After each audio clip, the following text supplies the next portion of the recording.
Man, I missed y'all so much. It is great to be back. Here we are, major number 3, the last stop before the global championship. Man, it is crazy to think we are almost at the end. It feels like we kind of just got started, but here we are, major number 3, that last chance for many trios to secure that spot to the global championship. And it is stressful to say the least, but there's 2 people that I know that can keep my nerves nice and calm, nice and chill. It's Kelly Link, it's Vivid, my friends. Major number 3, we're about to kick things off. How are you guys feeling? I'm good. I'm so excited. You know, it feels like the year just started, but I also can't believe that we're already at Major 3 and going to be rounding out the teams that are going to go to Global Championships. It's a bit of a mixed feeling. I'm so excited to get the Global Championships, but I'm also sad that the FNCS is almost over.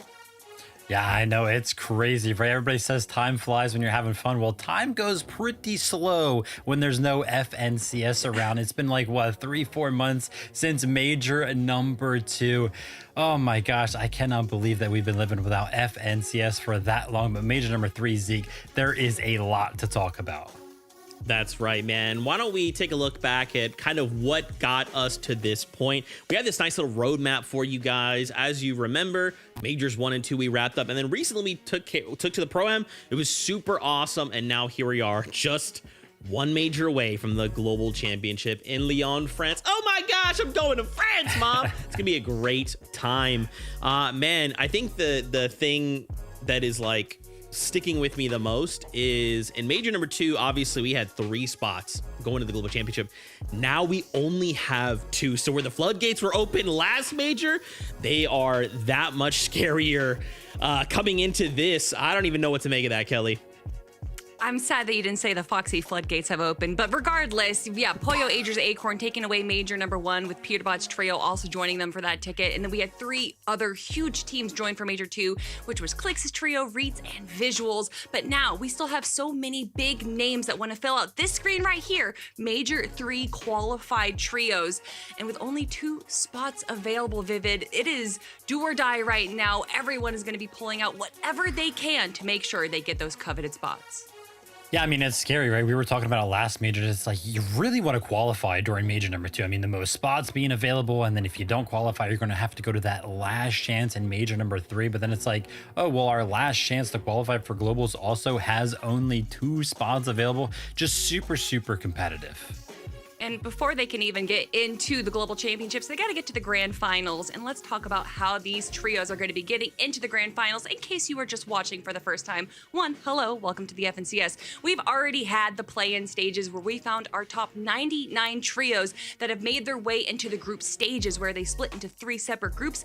From here, that's what we're going to be watching today. And you're going to be watching out for 10 teams. For each team that gets a victory royale over the 5 games today, they automatically make their way into the major finals, and they will no longer be playing in the games left. By the end of the day, the top 5 teams from placement will also be joining those other 5 trios. But Vivid, there's still one more opportunity for trios to make their way into the grand finals. Yeah, that last chance qualifier of groups 1, 2, or 3 don't work out for you. We'll see you then. We don't want to take it that far though, right? We want to try and secure that spot here and now if possible, but maybe you haven't been playing Fortnite. You're not sure what's going on. Maybe this is your first time. Hi, it's great to have you here. Let's talk about the meta. What can our viewers expect to see, guys? I mean, there's brand new POIs. There's a new loophole. There's medallions. There's boons. There's a hero rank. But many of these trios, Kelly, have their eyes set on Demon's Domain. Oh, and not just a lot of trios. The 2 big trios for North American Central. Of course, I'm talking about Peterbot versus Pollo. What a story these 2 trios have had. And it all coalesces to this POI right here. Typically, in the FNCS, a team will ego out another team. But when the 2 biggest teams in the region ego each other, well, it looks like they're going to be staying here in Demon's Domain. And there's no confusion as to why. It is that medallion. And then, of course, the Mythic Enhanced Sniper Rifle as well, Vivid. Yeah, the 2 best teams in the region always going to want to go for the best loot. The medallion's so good, right? Being able to regen you up to 50 shield, kind of replacing the minis, kind of freeing up an inventory slot. And we've talked about it plenty of times before. We all know how valuable some of those inventory slots are. But there's actually another medallion on the island that is kind of worth going for, that Rift Island that's going to be spawning fighting the boss up there is going to net you some weapons as well. But then the medallion that kind of allows you to not only go invisible, but also when you come out of a sprint jump, you're going to go a little bit further, right? And oh my gosh, giving that ability to some of our pro players who love to play aggressive. I'm looking at players like Peterbot, players like Pollo, right? It is scary.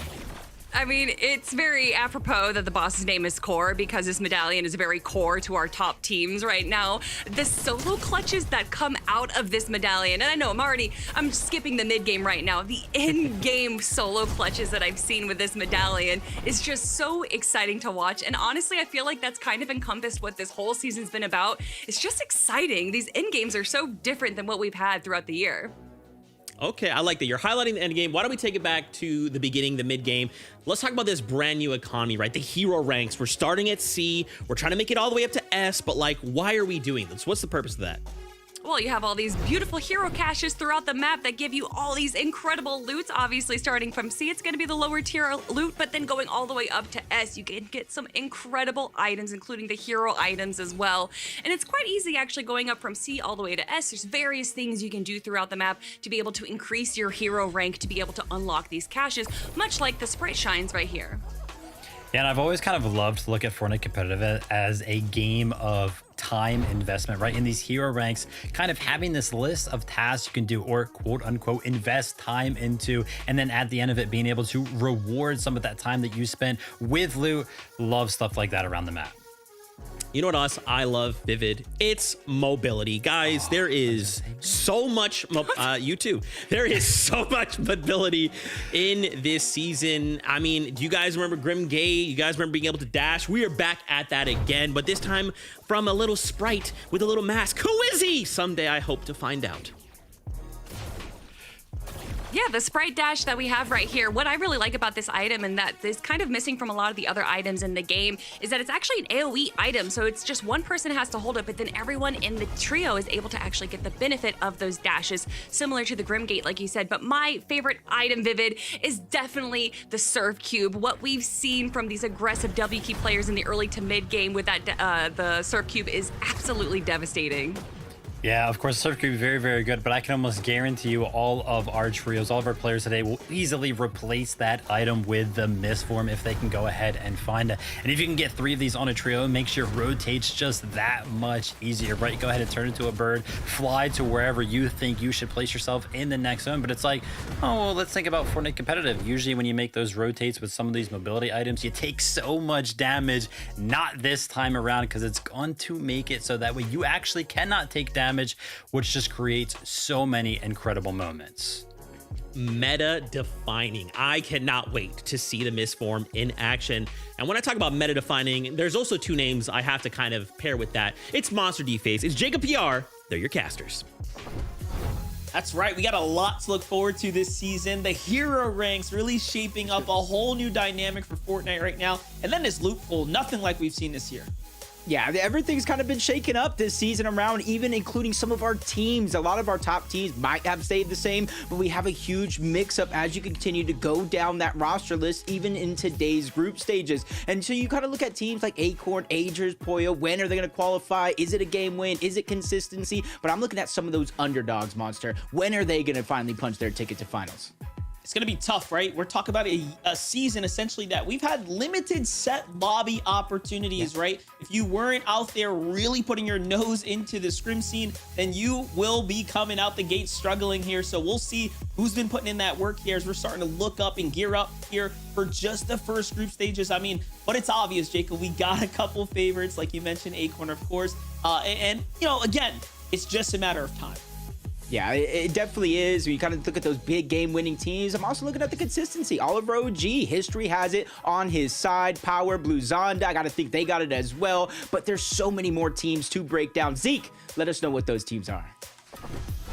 Incredibly insightful, and I agree, right? In case you maybe didn't know, we're playing for one of 2 things. Either a Victory Royale, which means, hey, you're good, you don't have to play anymore, next time we'll see you is in the grand finals, or through consistency. That's what Jacob was talking about, right? So if we end the day in the top 5, we're making it through as well. Now let's bring up our lobby list. Who are we seeing here in group number 1? There's a lot of big names, and of course, little Timmy, look at the top left of your screen. Agers, Acorn, and Pollo. Yes, they are competing here in group number 1. Guys, I mean, I feel like we should and can and once again should expect these guys to get a victory out, right? I mean, it's Pollo.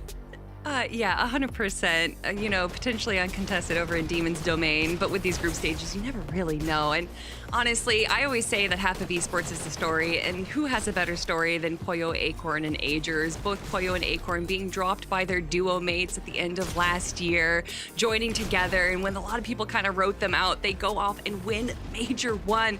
But then Major 2, a little bit of a step back, getting 5th place, which otherwise is absolutely phenomenal. But from this trio, a little bit surprising. But we've seen this climb up from Pollo. In the play-ins, he got 165 eliminations just by himself.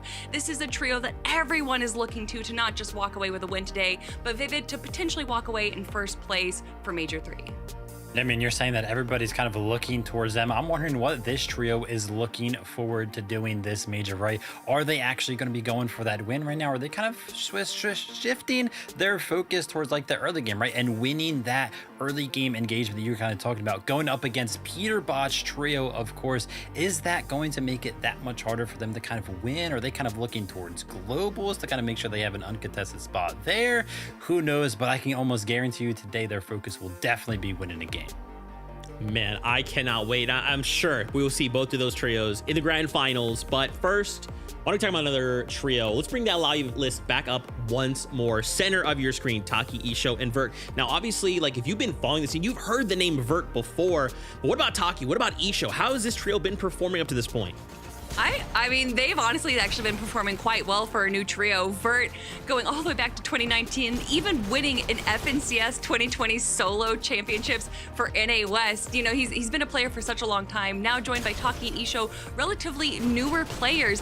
And since they've been joining up together, they've had some pretty good performances. 10th place in the last FNCS finals, and also big shout outs to two of the players here recently signed by Soren organization. And clearly after the performances that we've seen from them in the play-ins and just this season in general, I can understand why organizations are kind of turning their focus onto them. They have such great aggression early and mid-game, and honestly, I'm a little bit surprised about how aggressive they are, but it seems to be working out for them, being able to take down some pretty big teams recently.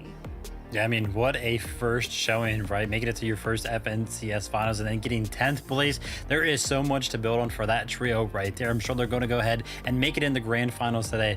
I'm excited to see what they do there. Oh my gosh, man. There's just so many names. There's just so many names.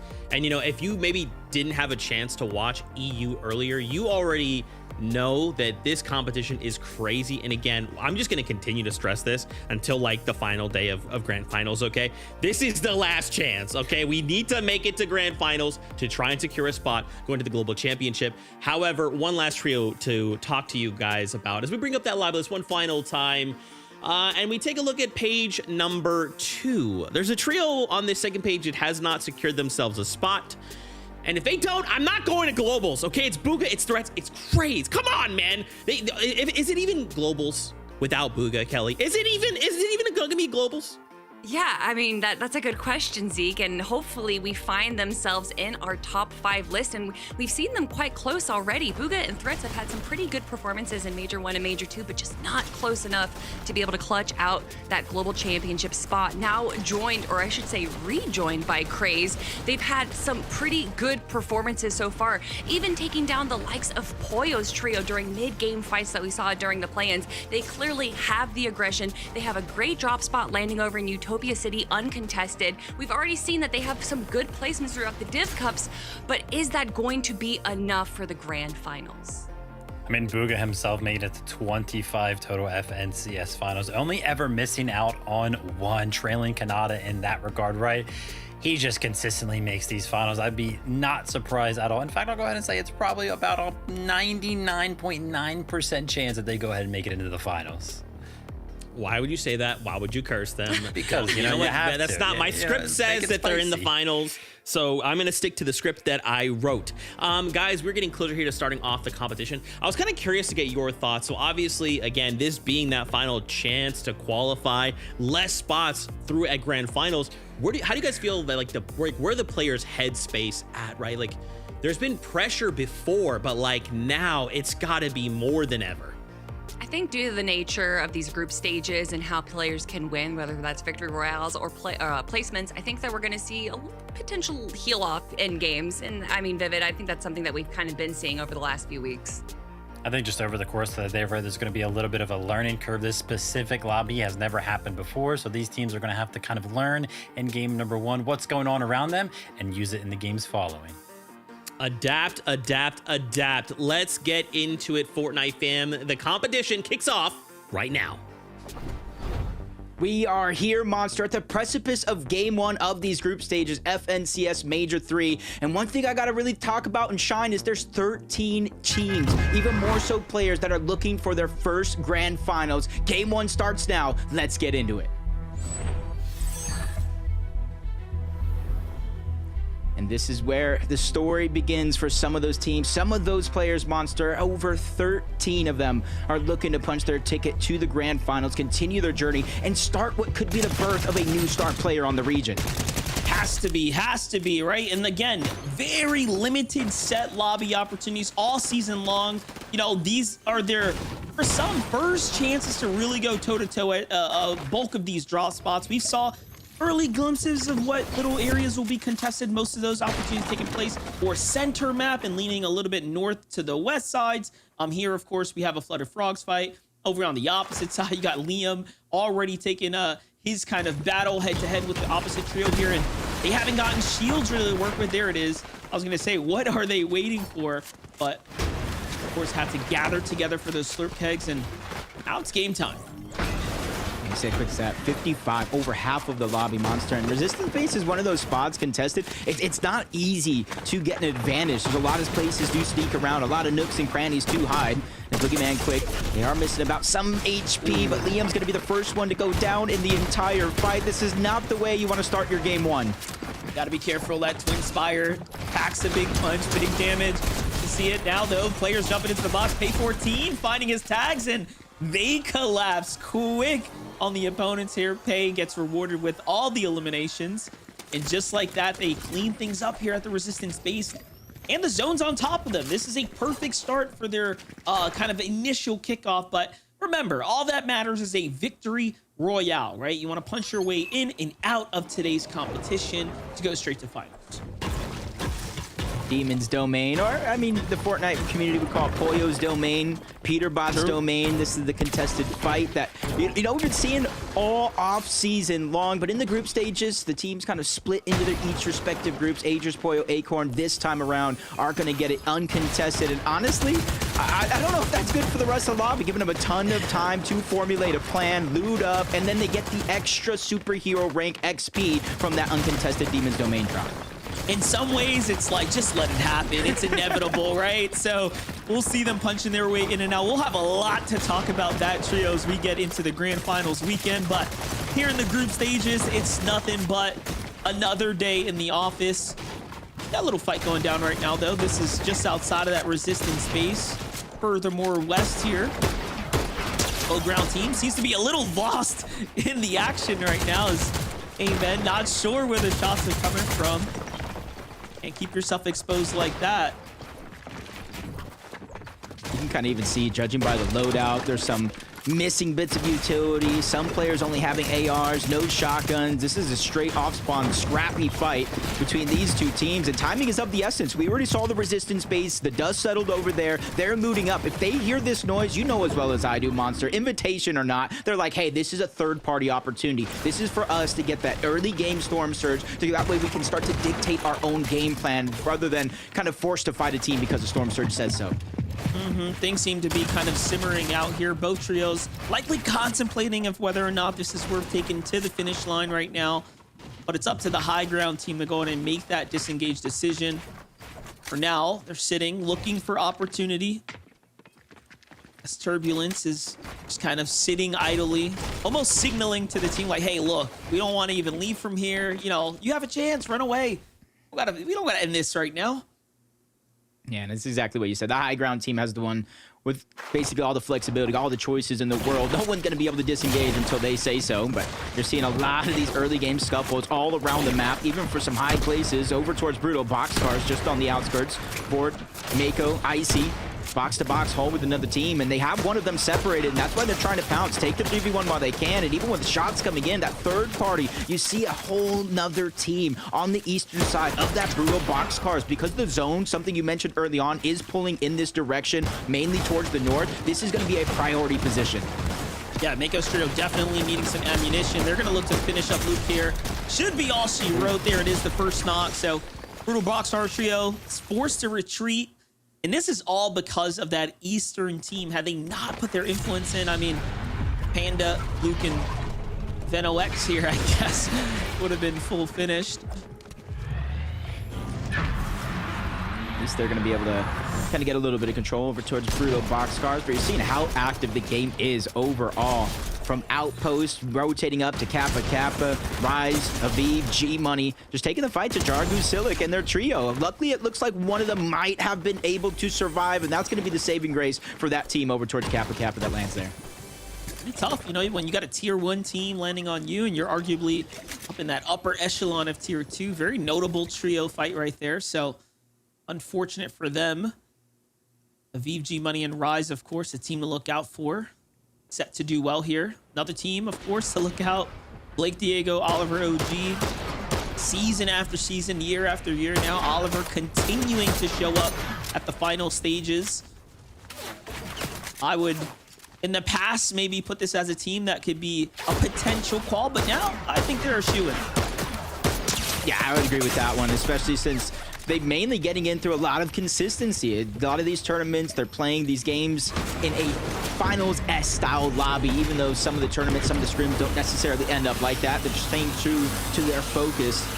As you go back on over towards Brutal Boxcars, getting a little bit more busy. You just have that shrine boss over here. You get a lot of superhero rank. You get a lot of different loot, ammo, med kits, minis, and the exotic weapon has a chance to drop. That's where you're seeing a lot of the focal point end up in this direction towards Brutal Boxcars, because even if a team isn't necessarily getting it for themselves, they're looking to see what scraps are left behind.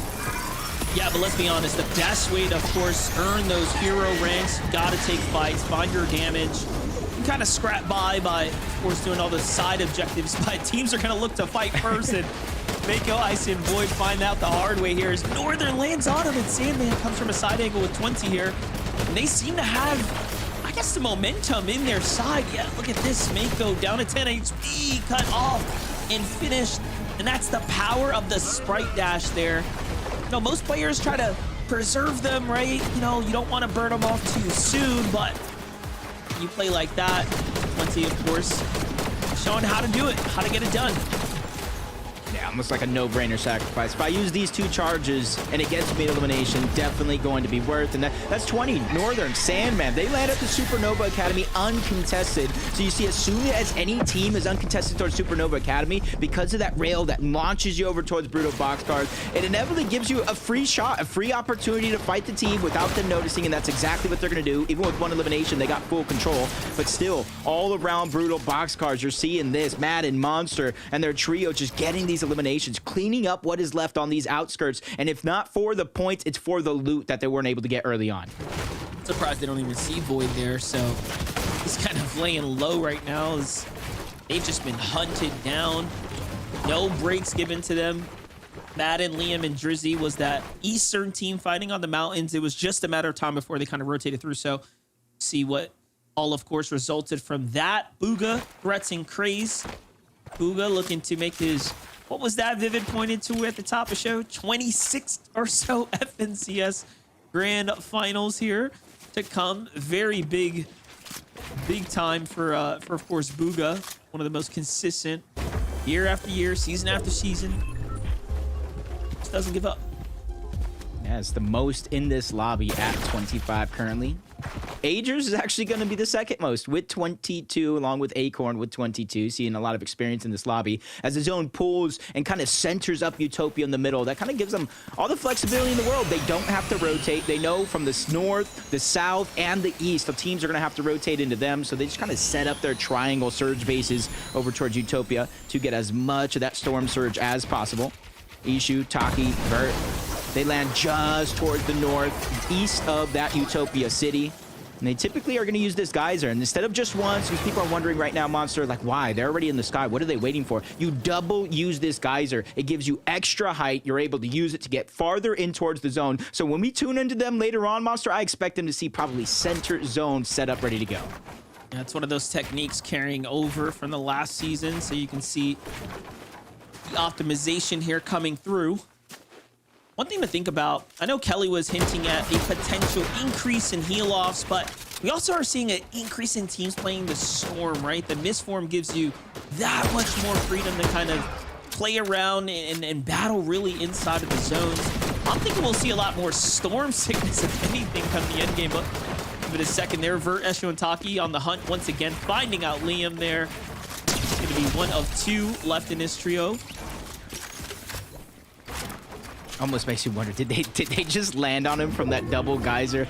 Probably so far away from his team. You see it on the western part of the mini-map. They're slowly, surely rotating in. Yep, that's exactly what they did. They landed directly on his surge base while Ishu just shooting him out from underneath. I don't think he stood a chance with the way they did that one. That might be a little play they're giving away for grand finals right there. I don't know if I'd, run that playbook so soon here in a group stage, but one thing to think about, showing you all the vulnerabilities of playing so far apart from your teammates. Sometimes it works, sometimes it doesn't. Medmiss smoke is already down, and this is kind of exactly what you were alluding to, how deep and how long they do fight into the zone. For Broken, Void, King, they kind of need this situation. They didn't necessarily get the most surge to start this game off, even while contested. So now they kind of feel forced in this situation to try to fight for it. 2v1, pressuring the box. King is able to get in, landing a good shot and continuing to pressure out, but damage is still there. But it's still a 3v1 monster. The bait and switch, they're making sure that the first point guy going into that box is going to be the most healthy, and that's why Broken is now taking the lead. Charging in, pressure is there, and there goes that full trio down and out. Excellent pre-fires by BJ, but not enough to hold it down. And what a huge elimination. Their first Mistforms now falling out of their inventory into the hands of Void and company. That's going to be a massive power exchange for them. Looking at Acorn, Poyo, and Ager, seems like we've got full control of things on the other side of the Foxy here. Again, this is about as ideal as it gets right now. Cat material loadout, this natural high ground, and then you see the loadout perfectly situated right now for an end game. So it's all gonna come down to fishing for damage here and just staying consistent now. I'm sitting here looking in the mini map. I'm like, okay, Acorn has the island. You got to imagine they have the medallion. Where is his team? Nobody is on the island with them. They have so much separation. They're covering up so much space in this zone that they're able to kind of do what they want. Agers is on the north side, west of Foxy Floodgates. You got Acorn on the island. Let's go on hunted. Where is Poyo? He's on the other side of Foxy Floodgates on the mountain. So they have the west covered. They have the east covered. And then they have Acorn sitting in the middle, ready to help whoever needs it at any given time. This is just a perfect kind of scenario for what looks like the Major 1 champions. Yeah, most definitely. And we saw a quick look at everyone's loadout. I mean, they are big chilling for this end game right now. Again, the name of the game for them is just hang out, get a little bit of damage, and I mean, they have full control of the Foxy's entire domain. Here's not too far off, Hound. Lila Larson right now at the Crime City. Lila whiffing a couple shots, but this is a team that already has a trio wipe under their belt. You kind of see them looking off in the distance. In the minimap, you see that little chest there where one team's already on it. Just north, you see the little green arrows, the second team. They're just kind of waiting for their superhero rank to go up. That's going to unlock the ability for them to open up that chest, get whatever loot that they have, kind of pick and choose if they already have a full loadout. So you're seeing kind of proactive plays coming out from some of these teams, kind of trying to box up and steal the loot, even if they don't have access it with their superhero rank yet. Superhero rank is going to unlock you a lot of goodies on this end game, but hold up. Mafia already pushing up here. Woods, Minty, and Ski got to be careful right now. This team's looking to full collapse. Very interesting base. I'm not sure I've ever seen a fight start a base like that. We'll find out what the play is here shortly. Just judging by the low surge, no eliminations. I believe that was the team that lands over the top eastern portion of the map. So instead of using that time to rotate in and get Storm Surge, they were focusing on that primary position towards the center of the zone. But that kind of leaves a hole in their game plan. So even though they're only 73 above the damage threshold, that can turn in the blink of an eye as soon as the next couple of zones do pull if they don't accumulate damage. Darzi, as well as Flizzard and Zoom as well, 47 above. It's a small feeling of confidence knowing you're at least not taking damage, but in the back of your mind, you know, I got to start finding, I got to start hitting these shots. Otherwise, it's going to be me forced with my back up against the wall just to push the first team we see. Yeah, got to take accountability if you're not finding the tags that matter. It's the small decisions and opportunities that change your entire Fortnite game experience for sure. Well, let's jump into some action right now. Jargru having Silic here. Have a team on top of them, but one kind of looking, fishing for damage.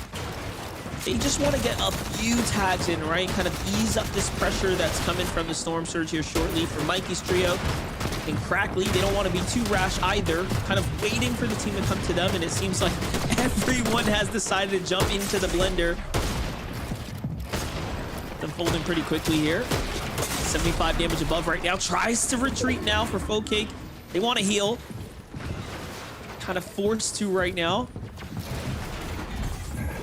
Not necessarily in the worst spot. Moments ago, they were above the damage threshold. Much better than Jargo, Havoc, and Silic, who are 273, which is more than a full shield elimination. Crackly probably looking to take some of their focus, but Jargo used that misform to try to reposition, but he's still trying to go on the offensive. No opportunities for him there, but they're trying to play calm, cool, collected. Even as they're so far down the damage threshold, they're trying to play as calculated as possible because you cannot give any big shots up to any one of these two teams because then it could be all over. I mean, answer this, Jacob. Can you misform and block a Storm Surge tag? Like, have we seen that tested to some degree? The timing on that one would be actually pretty insane. I want to say it's possible because I've seen that misform mitigate every single ounce of damage so far, but Hypers loses Faux Cake, and they're still falling below that damage threshold. But with the Outlaw Shotgun, all it takes is one shot to turn the tides of not only the fight, but your damage threshold. But that's not going to come into play this game, at least. That full trio is going to get wiped by Jargu, Silic, and Havoc. They're going to be able to live to tell the tale and hopefully get in his zone sooner rather than later. That's how you handle being below the surge. Well played by them. Very few teams will make it out of that type of situation a lot. I mean, you had 3 trios all on top of each other for Smas, Electro, and King Beast. Oh, no. A lot of damage coming through. It's a world of trouble here on the horizon for Smas. Tries to find a tag. This is the crucial one that mattered there, but boxes up the team. Okay, almost got out of there with the tag he needed. Oh, that was a great play. That was getting him to cancel the med kit. Active Storm Surge. That's exactly what you got to do, Monster, in situations like that. You almost can tell if you're above the damage threshold by what, 200, 300, 400, and you know a team is recklessly pushing you as far away from the zone as they have, you kind of get a semblance of, hey, maybe they're low on surge. If we could just survive long enough, that will do the work for us, and that's exactly what just happened. Rise, VG money now. Outside the safe zone here. I'm gonna say, forced to kind of make this rotate here and now. A little bit earlier than the other teams to find themselves in better positioning. Comes the rest of the trio now.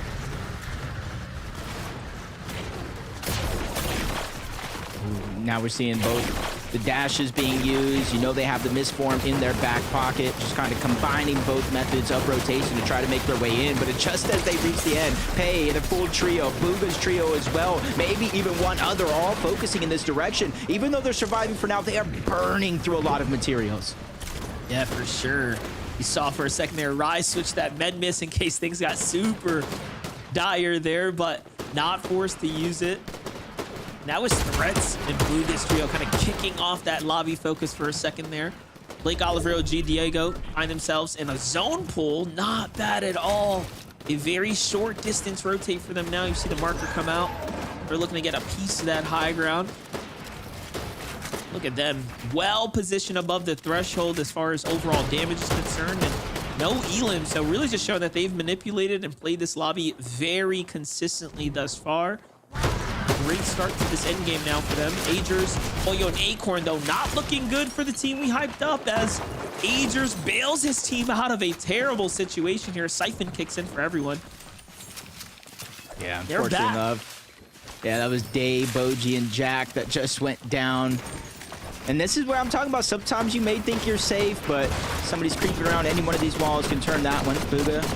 Threat sprays. They wasted no time trying to get into zone. They used a combination of those dashes that we saw, and as soon as they reach the edge, they're just looking back, trying to hold out every single one of these teams, and you're seeing exactly why. They're barely above that damage threshold, and so they're focusing any single person that they can. And you can see that, you know, again, they're only a B rank at best, right? So not too much, you know, opportunity for them to really hit those hero chests and kind of get the big misforms and kind of those upgrades. So we'll see how they play with their more or less scrappy loot. For Bila, TK, and Larson, though, it's looking pretty tight here. They've got options and opportunities. Fights breaking down all on the outskirts of VG, Money, and Rise continuing to push aggressively here through their rotate. They haven't caught a break. These teams that have landed on them, but defense looking very, very well. Misform. Might be time to pull that out. I was going to say you don't want to be in between all these boxes. Smart play for Aviv there. Basically in an island rotating through that one. All the way from Outpost Enclave as well. They got to have one of the farthest rotations in the lobby so far. And to be able to find this much success, hopefully it doesn't run out because another far pull. Almost the entirety of this lobby has to rotate all the way towards Shining Shafts from the east to the west. And that's where you're hoping you have some sort of mobility, whether it's the Dash Sprite, the Surf Cube, or that Misform. Yeah, most teams on the move now. Aviv, G Money, and Rise, though. My gosh, are they smashing through this lobby right now?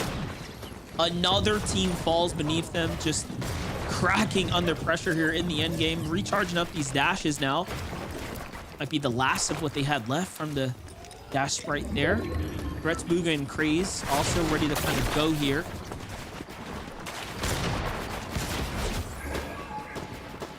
Almost looks like they're waiting for cheeky opportunities like that. Larson getting tagged up as he makes his way towards the zone. Agers continuously looking back. 700 damage above. They're seeing two teams struggle to make their way in. And the Medmis smoke is a huge sign of weakness as Void Blue takes a ton of damage. Forced to pause there in his step. He's not even at the zone just yet. Luckily for him, Power is there, but that luck has run out. Forced to abandon. Power getting chipped down. Xander cannot lend a helping hand, or at least not just yet. Jackson is going to get taken down as well. The firing squad from Pollos, Acorn, and Agers claim another one.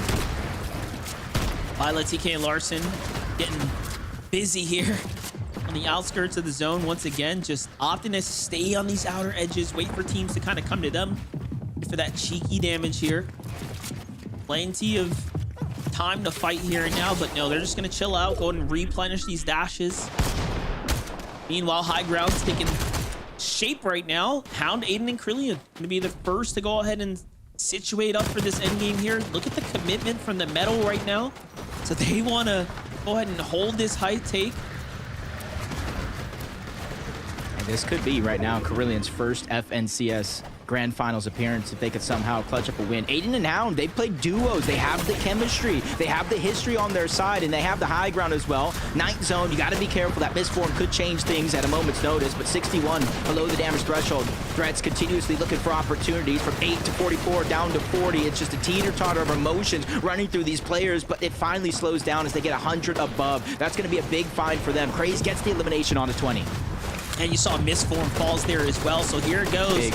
The tier 1 teams now starting to pick up those key items that can really change the end game dynamic here. Viola, TK, and Larson, though, opting to play the low ground here. So far, this strategy has not gone astray for them. They have played perfect rotations here, but starting to fall behind now. The zone's going to look to condense very, very fast. Hound, Carillion, and Aiden have given themselves a lot of space to the high ground here, trying to avoid the misform. You know, retakes here from trios, but it'd be just a matter of time. Boyo, Acorn, and Angel are starting to cook up here. The last we saw them, they were looking pretty desperate, but they have clawed their way right back into this game right now.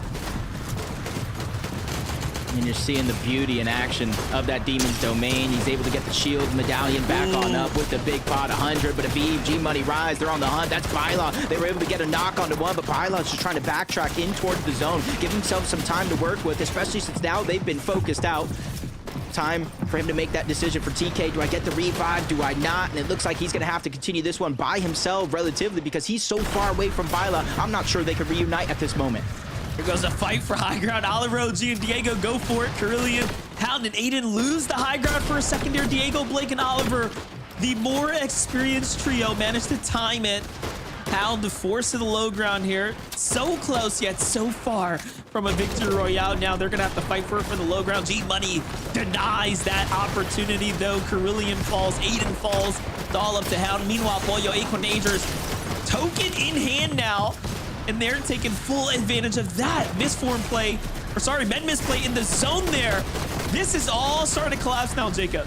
This is just a chaotic endgame. Everybody's just getting destroyed by this zone. It went up the mountain, down the side, so if you weren't planning ahead, you're probably back in the lobby watching all this one play out as Hound. He lost his teammates. He lost the high ground, but he gained an opportunity to tell his story here late into the game. Even with Vert getting cleaned up, Aviv, G-Money, Rise, they continue to steamroll through trio after trio here.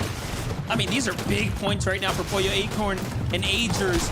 Kings of the low ground now. Oliver, OG, and team come down. They're trying to get a piece of the action here, looking to seal up the win here, but no team has really given resistance to Boyo and Acorn down to the low ground. Rise, Aviv, and G-Money, though, starting to fall apart here, playing as a duo, hit to hit right now. It's all going to come down to timing here and now. If they misplay this, they can still lose this game. Oliver, OG taking that unfortunate damage from the storm here, but Boyo is cooking on the low ground. Look at them rack up right now. I was about to say Acorn it's falls. basically a 3v3 with a duo left alive, but now there's two duos still running around, but one of them does get taken out. That's Rise, G-Money no more. Agers goes for a play backside of the zone, but he does not find any success there. Scrambling all around. Diego's trying to put the pressure onto Agers. They have heal off, possibility staying high, but Blake goes down, but it's going to be a trade. Agers falls. Oliver OG turns around, gets the elimination. Him, Blake, and Diego have just qualified for the Major 3 finals. I guess we hyped him up for good reason. We said they were going to be a shoot-in, and hey, Oliver OG flexing what all that hard work and practice can do for you in an FNCS lobby. This is just a kickoff. The win means you go straight to grand finals, and he'll be seeing another with Diego there too. What a game to go in and kick this one off, Jacob. Yeah, we saw a lot of our heavy hitters playing low ground throughout the course of that game. And there was only 2 teams that even played for height. Diego, Blake, and Oliver OG was the second team, and they were the ones who solidified that victory royale and granted themselves a spot into the Major 3 Grand Final. Zeke, Kelly, Vivid, I know it's only the first game, but what are your thoughts? Yes, Blake. Yes, Blake. That's what I like. That right there. That's what I like to see. Oh my gosh, they've secured themselves a spot in the grand finals of Major number 3, and they will look to compete for one of the spots going to the global championships. Oh my gosh, looking at Diego's inventory there at the very end, bro, they've got nothing, and they still come out on top. I was scared, guys. I'll admit, I looked over when we swapped to the Poyo POV and then like 15 elims. I was like, well, yeah, that's fine. Game number 1, we could give it to him. And then Blake, Oliver OG, Diego Play said, no, hold on, Zeke. Just wait, just watch.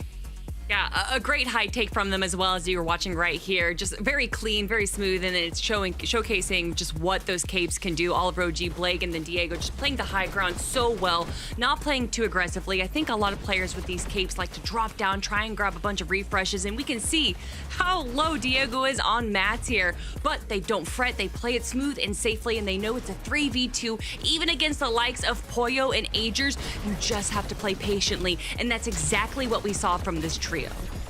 Incredible timing there for Blake, Oliver, and Diego, right? Usually when we have a meta like this where there's so many mobility items that kind of make it easy for you to go up vertically, kind of contest the high ground, we have to see those high ground teams kind of separate themselves with a bunch of, space between them and the second height. But right there, they slipped up just a little bit. Hound's Trail on the high ground got a little bit too close to that second layer, and Blake, Oliver, OG, and Diego instantly took advantage.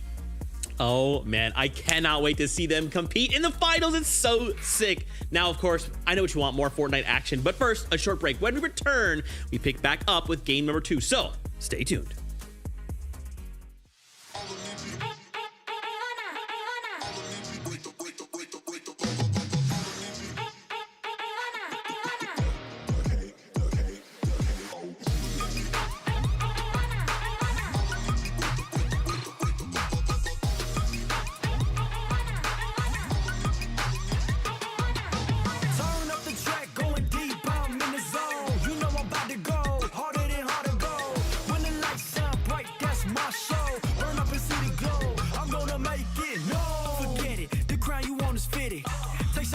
If you miss, you gon' regret it. Before you crawl, know I'm running it all. I'm built up like a pharaoh, now they praying that I fall. Through shadows, been burning through these battles. No weakness in my body, need to know you better ask somebody. Already, I consume the patty, it's plenty. I leave a penny for thoughts about how I'm living. Ay, turn up the track, going deep, I'm in the zone. You know I'm about to go, harder than hard to go. When the lights shine bright, that's my show. Burn up and see the glow, I'm gonna make it. No, it's a rap, got the match built like a pro. You know the legends go, harder than adios. When the lights shine bright, that's my show. Burn up and see the glow, I'm gonna make it. No, me off the top, no way. I came and carved my name. I gave my life into my place, earned everything that I claimed. Nothing ever could replace me. 3-4-3-4, square dance on the floor. This is not a ball, I'm above it all. Start, I see my glow up where you supposed to go. Proceed on the low, can't lose and find the go. Leave me in the zone, I take your mind and then I snatch your soul. Turn up the track, going deep, I'm in the zone. You know I'm about to go, harder than hard to go. When the lights shine bright, that's my show. Burn up and see the glow, I'm gonna make it. No, I get it, they love my whole steady. Fake ops don't listen, told you this ain't hypothetical. Answer the call, prove this once and for all. Can't reach me with an arrow, summer nights I never fall. No cattle, the goat don't wear a saddle. Go riders off my body, cut them off, they acting sloppy. Already, I consume the petty. The vision's 2020, believe your eyes are winning.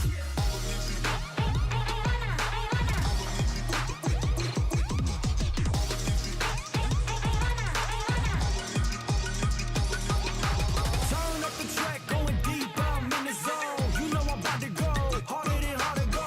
When the lights shine bright, that's my show. Burn up and see the glow, I'm gonna make it. No, it's a rap, got the match built like a pro. You know the legends go, harder than adios. When the lights shine bright, that's my show. Burn up and see the glow, I'm gonna make it. Turn up the track, going deep, I'm in the zone. You know I'm about to go, harder than hard to go. When the lights shine bright, that's my show. Burn up and see the glow, I'm gonna make it. No.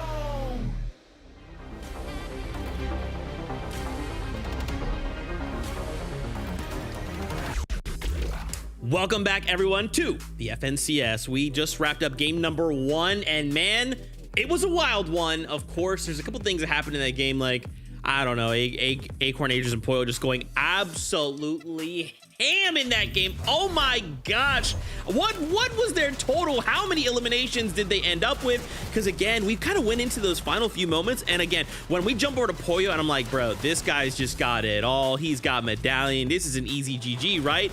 They don't manage to get the victory royale, but guys, these guys are 100% in first place as far as consistency is concerned.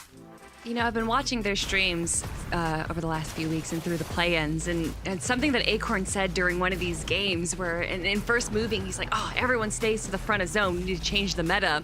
And I've kind of noticed that when they are on the low ground, they actually kind of stay towards the side, maybe even in the middle, where they allow a lot of these other teams to kind of rotate in front of them, and that's why they're able to get so many eliminations. And not until they're kind of aware of where everyone else is on the low ground do they push for that front zone. So I'm I'm loving these adjustments. I'm loving the awareness that this has. And that obviously comes from Acorn being one of the smartest IGLs in all of Fortnite. And to have him with Poyo and Agers, these incredible fraggers. The only thing that hurts me is that we got to see some dig on dig crime. Of course, Acorn and Oliver OG. You know, when the organizations go up against each other, it's a bittersweet moment, but what a great moment that was, Vivid.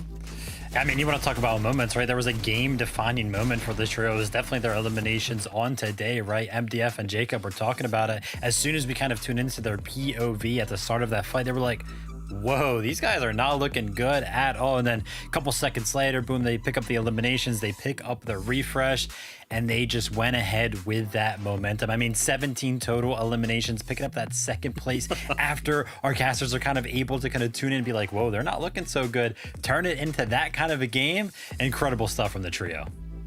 Oh my gosh. And I mean, of course, on the other side though, right? You've got Aviv, you got G-Money, you got Rise. They didn't get 17, but third place and 12 eliminations. Like, oh my gosh. I don't know what about this meta is making like these trios just say like, we're going to find every elimination. We're going to get every single one possible. But you know, it is so exciting to see. And again, like, you know, all of these tiny little interactions, eliminating a player, taking their stuff, suddenly an impact, suddenly a new weapon, ammo, materials, whatever it is, like, that moment to moment right now is just so unbelievably exciting to me, Kelly. Yeah, that Sentinel pump in the right hands can just end up with a double-digit elimination, joined by G-Money and Rise, who were able to kind of just navigate the low and mid-ground so well in that end game, giving Aviv just all of the gas that he needed to go hard. And, you know, Rise, Money, they were a duo in that situation, but going and continuing to thrive in that situation where you don't really know the chaos is going on around you. How are you going to be able to survive? Where should you be positioning yourself in the end game? Well, this duo right here handled that with just great ability. And kind of checking out those highlights from that game right there, actually able to notice that it's actually around the same time, 7th zone, similar to kind of Acorn's trio, where they look like they were not doing so well either, right? We kind of tuned into Aviv's trio earlier on throughout the game, and it was like, whoa, they're racking up eliminations very, very easily. Can't believe they weren't the trio with the most eliminations in that game, all things kind of considered, because they were so down bad in like 7th, 6th zone. They had to keep playing aggressive, but it just worked out for them. They're trying to hit that S rank. They're like, all right, S rank, Yeah. pretty good stuff to me. I did want to highlight quickly 5th place Taki Isho and Vert. We kind of talked about them at the start of the show, right? And to see them kind of, you know, this is a really good starting place, right? We just need to keep this momentum moving forward. We just need to keep doing what we're doing. We can't, of course, make any mistakes, right? We make a single slip up, a single, you know, we get sent back to the lobby type situation, and suddenly we can find ourselves outside of that top 5. But this is a great start, Kelly. Yeah, no, I honestly think with just one game done that there's still so much opportunity for Taki, Isho, and Vert in all of our trios, honestly, to kind of make these micro adjustments that we talk about, potentially look at what they did wrong over the last game or last few games as we continue on throughout the day. So even though they're in 5th place, which is a good position to be in for group stages, I don't think that there's too much of a worry for them. Kind of crazy as well how brutal this, you know, this meta is. It keeps people alive for so long because of the meds, the mist form that's kind of available for all of our players. Makes those solo clutches really, really easy. It just makes placement points very, very hard to get as well. Like Buka's trio not finding themselves in the top 10 on the consistency leaderboard, even though they were alive in like 11th zone. Super, super brutal. Yeah, I mean, they're currently sitting in 13th place, right? So I like that you call that out. Let's keep our eyes on that over these next few games. Now, remember, we only have 5, which means we have 4 left to go before we close group number 1. So we can't skip a beat. Let's get ready to jump back into the action. MDF, over to you. Thank you. And yes, I think that we're seeing the early glimpse of how the new end games are going to start taking form in these higher tier lobbies, Jacob. A lot of players seem to be able to go the distance now, all thanks to all the opportunities, the heals, the med mist, the mist form, right? There's so many ways to do that. Yeah, throughout the course of that game, I was even thinking to myself, man, placement points got to be huge right now. It was still 14 teams still up. Some of them is probably solos, some of them probably duos, but it's the miss form that is truly key. And it really goes to show, man, just heals, 2 med kits, maybe a med miss smoke can really change the difference between top 14 and the top 8. And that's where half of the placement points are at. Yeah, well, clearly Oliver OG and team are going to be happy now. They're going straight to the grands. It's all up to the rest now to try to pull in a victory royale. Let's talk about the dynamic changes here really quickly. We're tearing into the next game. When you win, you are done. There's a new spot now that's going to open up here. So we'll see as we jump into game number 2.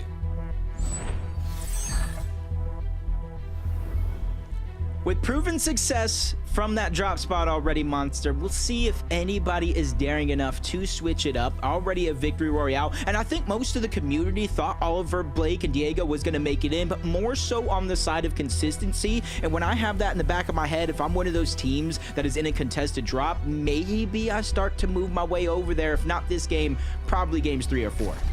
Yeah, I mean, Aiden, Hound, and Carillion had high ground early. They were the first to take it, invested all their metal, and still raised themselves many layers above the rest of the teams. But somehow, some way, Oliver OG's team still managed to get up to high ground and contest them and give them a run for their money. So it was, I think, really well fought for, right? And earned, honestly.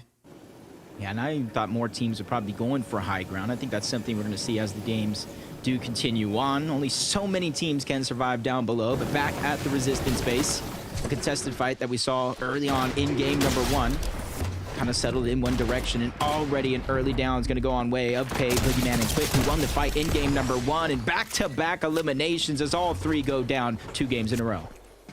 Quick, Pay, and Boogeyman playing very well early game.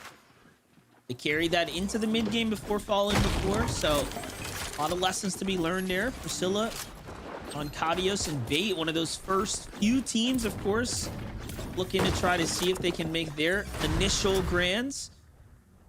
This is contested, though. The standoff right now, but Priscilla caught off and out of bounds, essentially, there. Can't be on the other side of the trio. And your team's kind of playing the opposite. That was just a small misplay, right? Yeah.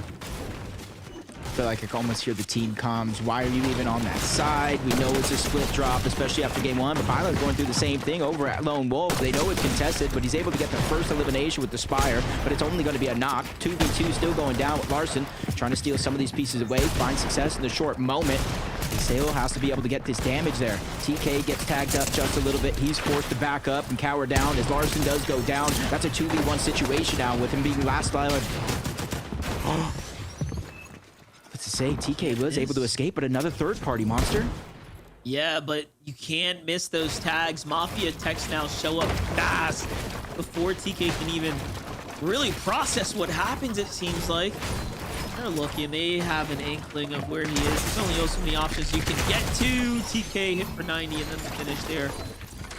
And a quick finish for them. All that momentum they built out of game 1 now deleted as they are forced to kind of play towards the later half of the tournament here. Only 5 games, Jacob.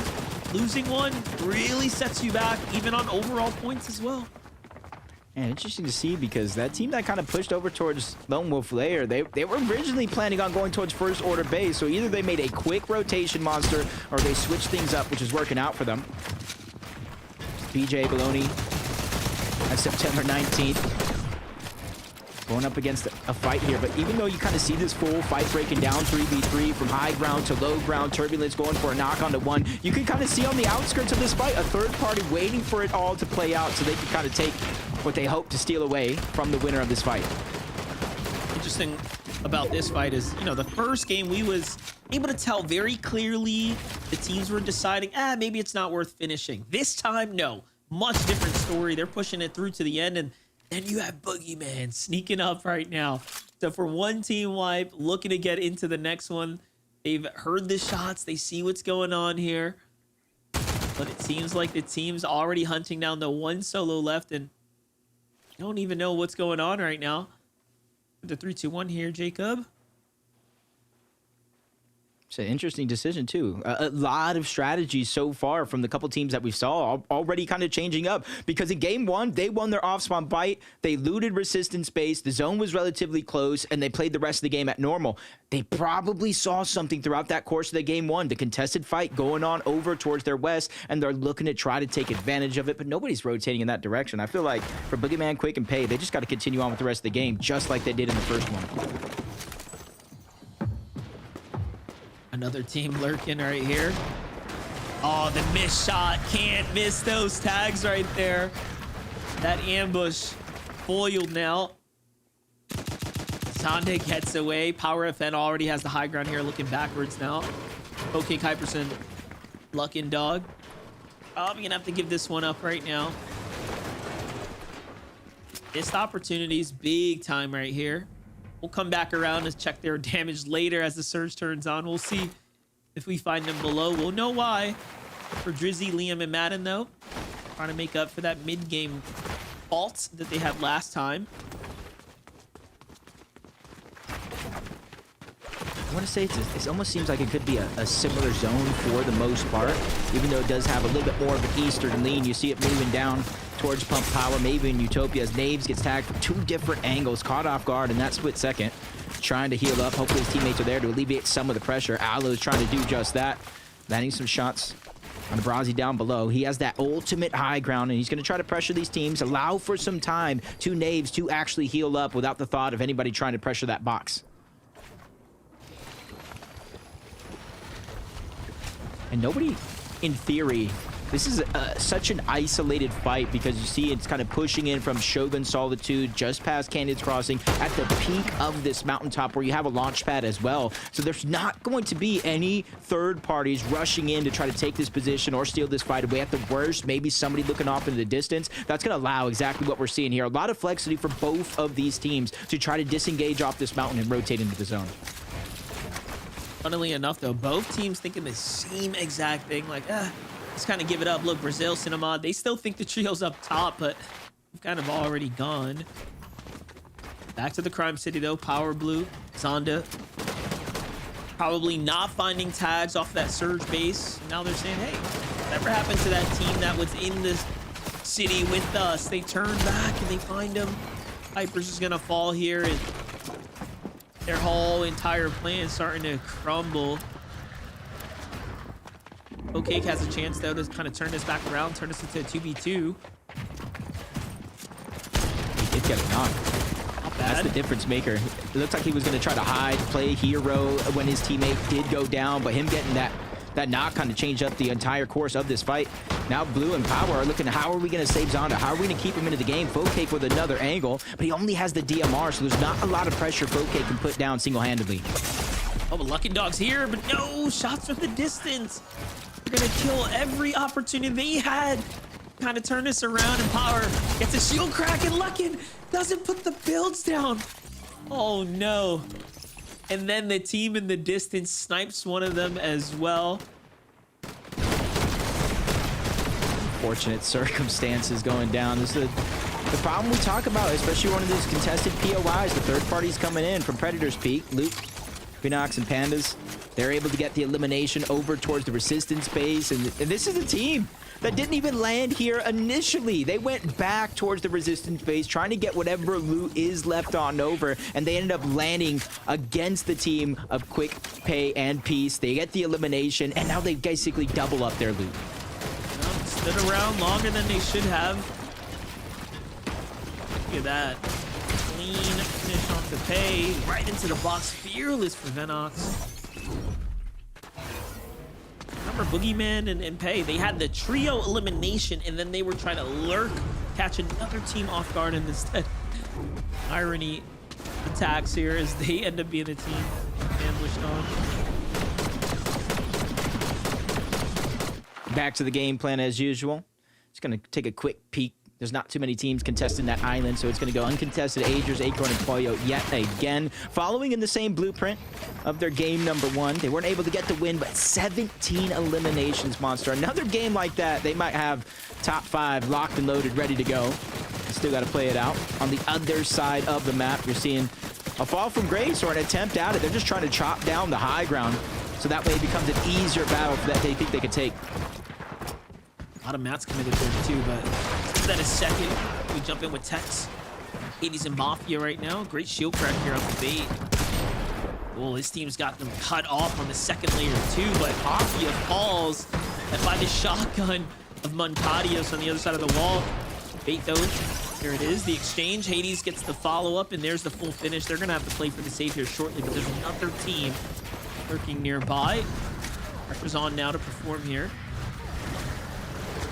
please, Monster, you correct me. Anybody in chat that's watching, correct. Is this the most fighting we've seen in a group stage ever to start a tournament off? From game 1 to game 2, it just feels like they're just endless. Teeks, Hades, they're the last alive. Mafia's not there. I bet you they got their reboot card, but they need to figure out a way to disengage. And it just got even harder because there's another third-party team moving in to try to close the distance. Teeks does go down, so it's all going to be up to his teammate, the last alive on their team, to try to get these cards and reboot them back into the game.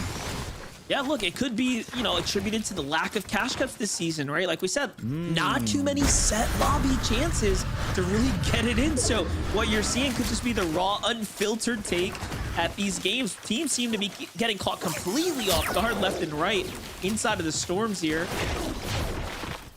And then so many ways to push, right? You got all these dashes, misforms, and it just seems like confidence at all-time high. Then you add in stuff like this, the Med Miss Smoke, where it's kind of your entire team can carry a stack of 2 and make sure everybody stays alive for so long. Bray is trying to escape, but he knows it's eventually going to be over. If he doesn't find himself with elimination, he did his best, but he's going to fall short of the marker. Luckily for him, though, just leaving the minimap on the eastern edge. You see Core just trying to escape. There is a launch pad there. There's a lot of different mobility in the game that we were talking about. So hopefully for him, he has some HP to regain, whether it's med kits, Chug Chug, or Med Miss Smoke, to try to get his team back in the game. Well, nicely played for them. Jumping back to some of the big boys in the lobby. The vets here, Booga, Brazen Threats, falling short last game in that end game. Again, 13th place with how much time alive they attributed to that round really shows the difference, the significance of Misform, Med Miss, and all the other, you know, mobility items that you have available and at your disposal here. Now we're getting to see how the Misform can be used for the W key as Vert, Escher, and Taki get a knock and immediately collapse in. Looking to burn that first Misform there. Absolutely worth it. They secure the loot here. This is at the center of the Shining Span now. This could be good control for them, too, depending on where the zone continues to move. There's no outskirts. There's no edge of zone currently here at Shining Span. We have seen in Majors Pass 1 and 2, zones go over towards Shining Span. And whoever's the one that's brave enough to kind of claim the top of that bridge usually ends up performing well, as Woods just kind of get 3-2-1 by the entire trio. He's going to fall. They immediately use that misform to close the distance. No one missed the shot there. He fell before he could even react.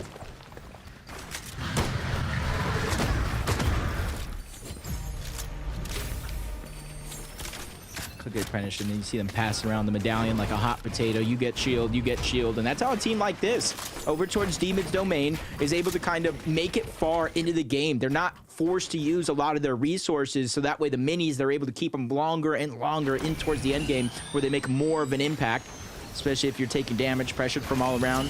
Just outside Lone Wolf Lair, Turbulence, Amen, Lucky T, they're able to survive using every single resource at their disposal just in order to just get that revive. They do have the Med Miss Smoke, but now is where they got to start thinking. The zone is pulling so far away where they're currently at, all the way towards the eastern edge. They have to make that a focal point from here on out. Good use of this Surf Cube here. I mean, you get a lot of distance out of this. Lucky's going to go ahead and... Looks like he's seemingly getting back to some old loot there, but I'll catch up with them in a second. As again, got to get to the safety first. Darg, Havoc, and Silic by the Kappa Kappa factory.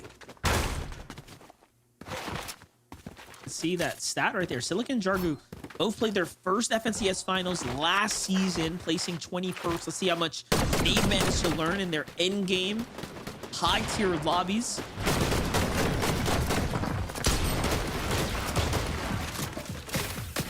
So those edge fights right now just out of Demon's Domain. Two teams currently battling it out, 3v3. Electro and his trio versus Jackson and his trio, but there's a whole nother one coming out of Demon's Domain and a solo player just towards the east. So the longer this fight goes, the harder it's going to be because they're using so much material, which you could already see they don't have a lot of. 3 points so far, that coming from eliminations in game number 1. That puts a lot of pressure on them to survive. So that way they don't have those mental kind of roadblocks throughout the rest of the tournament.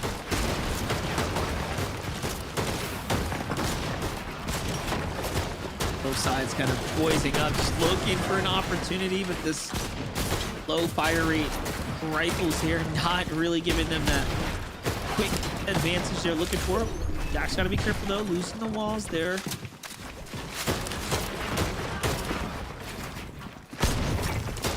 I would say they kind of got blessed there in a moment. Zone didn't pull too far away, so they don't have too much distance to cover after this one's over, but they're just kind of getting the maps burnt away, trying to create some extra space. That's Jackson on that side. Smoss, Electro, Doug King Beast, they're just trying to hold their position here. They're feeling confident playing their game. They haven't moved too far away from where the fight actually started. That way they can run in and out of their builds if things get tough. Yeah, Beast not happy with them kind of claiming that extra territory to play with. You can see him inching his way in now. Might just be a matter of time before the Surge goes and gives the update to the lobby. They don't know what they need to do at that moment. G-Money Rising Beam, though, on the move right now. At the center of the next zone here. Got themselves a little bit of a position. Max material as well. Here's that warning we talked about, but no damage problems for this trio.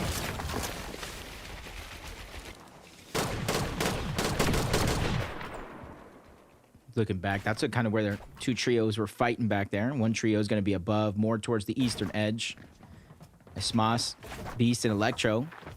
And not out of zone just yet, but they're holding on to the high ground. That way, when that team rotates on out, they can try to get damage, but they became hunted by a whole nother team, and they find themselves 200 plus below that damage threshold. And now they're feeling the pressure. They're feeling the timing on their back that they have to start to react here, because every 5-7 seconds, 25 damage when Storm Surge activates, and you don't want to just blow through all of your heals this early in the game. Acorn and Boyo not content with that low ground push they try to make onto Icy's trio there. Seems like too many other teams are starting to set up all around them. Gonna have to give that one up here. Zone's gonna pull past Utopia now. Meanwhile, Smoss, I mean, the Surge is gonna turn on here. They're below. We saw them kind of in that standoff. I think they were trying to feel out their damage, but you could see it, they did not have enough. Cinnamon gets collapsed on. The aggression is real, but Beast falls first. Smalls there to back it up. Jax, Brazil, and Cine just hitting the shots that matter most. Team is still active. Surge. Smoss goes down to power, which is a whole nother team. Both teams above the damage threshold, over 600. And a far zone pull going over towards Utopia, maybe even further. I hinted at Shining Span being a possibility, Monster. I didn't think it would actually go all the way over there. So I think about the teams that were already on that side of the map. Taki, Ishao, Vert, Booga, Crazed, Threads that lands towards Utopia. So if you were kind of here and hedged your bets, you got to be one of the most better positioned teams in the game so far. Oh, most definitely. And then look at that body of water, right? This is going to play a lot of dynamic in this end game here. It's going to start to influence these teams to start piling up on these outskirts here. It's really going to cause strong funnels. No threats, though. What happened here? Just Craze and Booga up right now. They're trying to keep a low profile, though. Notice they're kind of below this indestructible, cliff edge right there, keeping the tree up from the other trio, so they really don't want to attract attention right now. Seems like Booga and Craze are trying to play for endgame here. Almost strictly consistency. Acorn, Boyo, and Agers doing somewhat similar, but they've got themselves their eyes on the prize for other teams. Look at this. They fall from below the Surge now. They were 400 above just in the last zone. Booga gets tagged there. This might be the signal to kick this off. You know, there was only 2 teams, and here comes the chase. Because of that medallion, they know exactly who's pushing them right now through the 2 situation. Poyo feeling more and more confident, but now Storm Surge is active. Around every 7 seconds, 25 damage will tick onto these players. And the kicker on top of that, Monster, they don't go down. You get straight eliminated by Storm Surge if it activates. But you see how good the misform is right there. Allowing Booga and Craze to actually escape and now rotate straight to the next zone there. Narrowly getting away from Agers, Acorn, and Boyo, who are desperate here and now. You wouldn't expect a team this good to be under the Surge here for game 2, but they have plenty of room to play with Acorn on the lead here, looking to kind of cut them off. Agers trying to back him up, but no, gets tagged in return there. comes the misform. Acorn falls there, getting grief for the damage. And still, even with all that, they're still underneath. Pass around the medallion. Good play by Pollo to drop down the Medma smoke to keep Agers alive a little bit longer, but Storm Surge is just eating them alive. 33 below the damage threshold. Even though they've isolated this fight against that team that is going to be right below them, it has not gotten easier any step of the way through. 1 damage still below the threshold, and for now, Storm Surge will deactivate, but they got about 40 seconds to get above that threshold. Nice. Pollo finding a knock right there. That's huge. That should be enough. He needs to get this finish too. And a 149. What a crack right there. Really showing you guys why Pollo is that guy. Hold up though. He's not done. There's the finish he's looking for. Okay, so they're right back in it like they never left here. Hold up. He countered and it comes through. No. Caught off guard there. Pollo falls. Storm's doing way too much damage. Agers actually has to leave him behind. Jacob, this all goes downhill. It's a real tough situation to be in, especially since Pollo not only had the medallion, but he had a bunch of HP heals as well, med kits. Yeah. The med miss smoke, that was exactly what they needed, and the materials on top. You're seeing how low on resources overall Agers is. Couple of empty slots and less than 20 builds overall. You're seeing the struggles around the lobby. Taki, Isha, Vert, much better position. They've been proactive throughout the course of this game, rotating south from their actual drop spot just to be first to every single one of these rotations. Seeing a replay of how they're getting all of that loot and more. They're able to get Vnox into the box. They clean that one up with ease before they go right back on to pushing out. Switched on over to V, G-Money, and Rise. Yeah, that was good. I mean, just back and forth right now. We're really seeing the action pick up here for game number 2. Look at this. Another update. Agers finding minis. Who knows where, but he's got something to work with right now. Couple charges left in the misform here. That's going to be the difference in him actually earning some extra placement point here. Sneaking around, finally gets spotted out. He has no build, so he can't even really protect himself, so he sets his eyes in the sky. You hear the birds going around, and that's where in the back of his mind, are they chasing me? Are they not? It does look like Luga and Craze continue rotating straight forward in towards the zone. They don't want to take too many risks, considering they already lost threats earlier into this game, but they still are able to take down Agers. Full circle moment there for Booga. He's the one who finds the tag onto Agers there. Misform to go in and rotate out. More pressure coming through, and even with no threats in the lobby, pulling through here and now. But if VG Money and Rise are on the hunt right now, they find Craze. They wrap it up so fast there, and Booga can't misform out this time. He's gonna have to fight for this one. Doesn't escape fast enough. Just like that, G Money, Rise, and Aviv get their hands on their first misform. Very big pickup here. Yeah, Misform truly is going to be a difference maker, especially in the right hands. But for now, Crackley, Mikey, Rao, they're on the high ground. But we can see Night Zone already from game 1 just be a little bit too early for any team to feel safe, especially with the different mobility items in the game that can kind of steal it away in the blink of an eye. As Taki, Isha rotating towards the left side of the zone. They don't want to be on that ultimate low ground just yet. They know it's too chaotic down there with so many teams wreaking havoc. Yeah, if you're Crackley's team who's holding high ground, you gotta start pressuring these mid-ground layers. Otherwise, G-Money Rise will have a chance to take for high ground. But look at this. As I start talking about what is the next textbook play, Ral FN seems like they get collapsed on by Taki, Ishu, and Vert. You blink and you missed it. Now they are in control of things here, and they're really starting to push through. Look at the big find here. Vert with the recap. Now max material. My gosh. They have everything they need to win this one here. Aiden, Hound, and Cerulean, though, thinking about that last game and what went wrong this time. They say, no, we're going to play low grounds and mids. No need for hype too soon here. Even finds a new misform. That's basically 4 extra charges. A lifeline there in the back pocket as a just in case. As Vert, Ishao, Taki, they got the high ground, have not looked back. They continue to pressure every single team down below them. Does not want to let second height even think they have a chance, forcing them to burn through their match as G-Money, Rise, Aviv continue to dominate the low ground. 3rd elimination so far. They're trying to have that calm, cool, collected demeanor to make their way through the rest of this game. So 20 players up here, 11 duos or trios, teams kind of mixed in this end game right now. And really showing you how much players are able to go the distance right now. One thing's for certain though, high ground is big chilling, and this is what happens when you get zone. They have so much mats to play with. Seems like just favoritism kicking in for them, but Broken Void and King find another knock here, but no, lose a teammate in the process. The lobby's starting to look back towards them, and he tries to get a little bit of his teammate's loot, but no chances, no time for it. And just like that, they're done and out. Aviv, G Money, and Rise starting to look good for them. Aiden and Hound as a duo, playing very well here. There's the finish onto Liam. Misform here, still has a lot of options to play with. Fortunate enough, those weren't his actual eliminations, so no side for him to keep him alive. Blue's already down. Zonda and Power trying to smoothly move through the low ground, but Power gets caught out at the tail end. Now Zonda's gonna be left by himself. A battle versus Day on the other side, and the tables have turned from being aggressed on to trying to run away, but he's still gonna go down. A bunch of these teams that we just saw in full getting torn apart, stuck as duos, stuck as solos, but in the clouds right now, Taki, Isha, and Vert, they have not been challenged. The Shining Span Bridge has been a huge thorn in every player on the low ground side. Yeah, G Money and Rise and Aviv playing very well low and mid ground here. However, starting to run a little thin on the material counts. They're gonna all drop back into the storm here. Okay, very interesting play right now. Popping Chug Jugs as a trio, then probably looking to Misform retake the high ground team. Oh, here it comes. Things are gonna get very interesting here.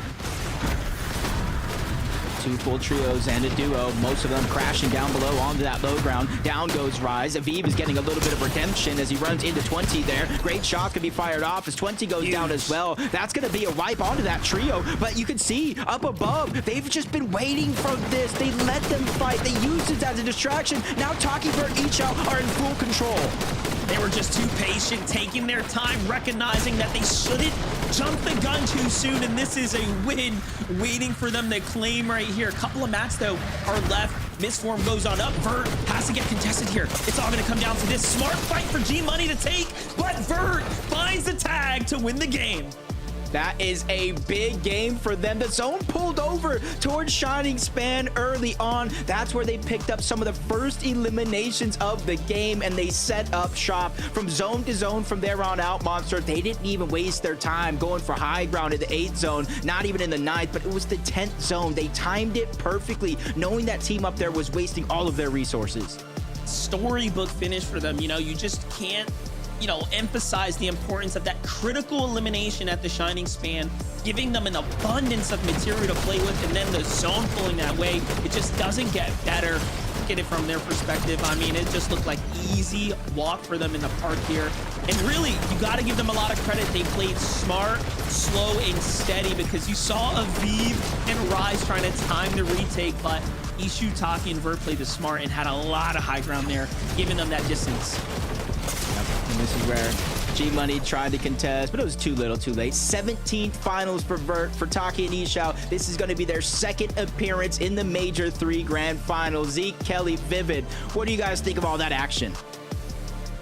Guys, they treated this like a grand finals endgame, right? That's that sweet spot you want to be in when there's all this kind of chaos happening on the different layers, people changing, jumping, dashing all over your screen. Being able to find that calm in the storm and really zone in and just play your game has led them to now from game 1, right? They were 5th place going into that game, right? We were kind of talking about them before we went to that break, like, oh man, maybe, like, though they're on the edge, like maybe they just gotta kind of keep going.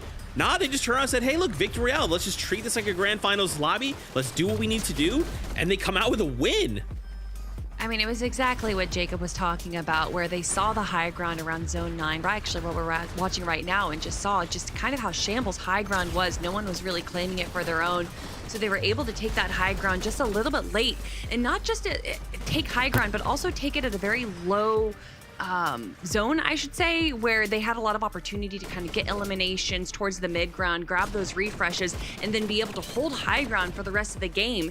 And then they kind of just waited for the rest of the lobby to get those eliminations. I know that a lot of people say high ground wins games, low ground wins tournaments, but for, the group stages, they don't need to worry about winning a tournament. They just need to worry about winning the game. And I feel like everything Kelly just said right there could be you could put more emphasis on that, simply, being the fact that it's like, oh wow, they took high ground early on, right? And we've seen some teams kind of fail to do that earlier on because it's just hard to maintain the materials kind of needed to do that. But again, we're talking about a team here that just made it to their second FNCS finals, right? Two of the players on this trio. That type of win that we just saw is something that we kind of expect out of like one of our more experienced teams, right? Like maybe like Acorn's trio would have won a game like that, right? Especially early on in the game.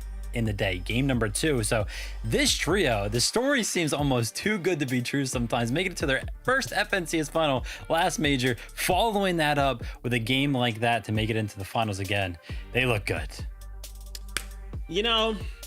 I've written a script or two, not a big deal. Anyway, let's go to a break. When we come back, only 3 games left to go before Group 1 closes, so stay tuned. You won't want to miss any of the action.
Welcome back, everyone, to the FNCS. With 2 games down, we only have 3 left to go, but there's still plenty of action ahead of us.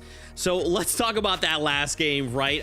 More chaotic than before, but still some amazing plays coming out. There was some hiccups along the way as well. We're looking at, Aviv and company. Talk to me about this last game. What might have gone well, maybe bad? What do you guys think?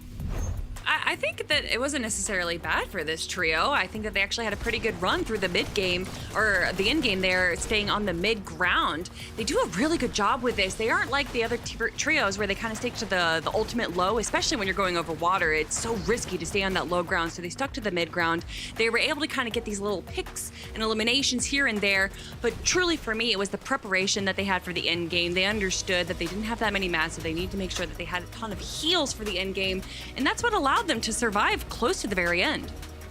Yeah, I mean, how different are games 1 and 2 for this trio, right? Game 1, they were shambles, had low mats, 7 zone, had to keep playing aggressive, which led to so many eliminations for them in that game. And then we kind of tune in with them this game, and right, going into the end game, only 3 eliminations kind of in the 11 zone. Such a big difference. When we actually, tuned in with them, I think it was around like 9 zone, they had 0 eliminations and plenty of mats. So played it completely differently throughout the middle game. Worked out perfectly. For sure, the most consistent trio right now.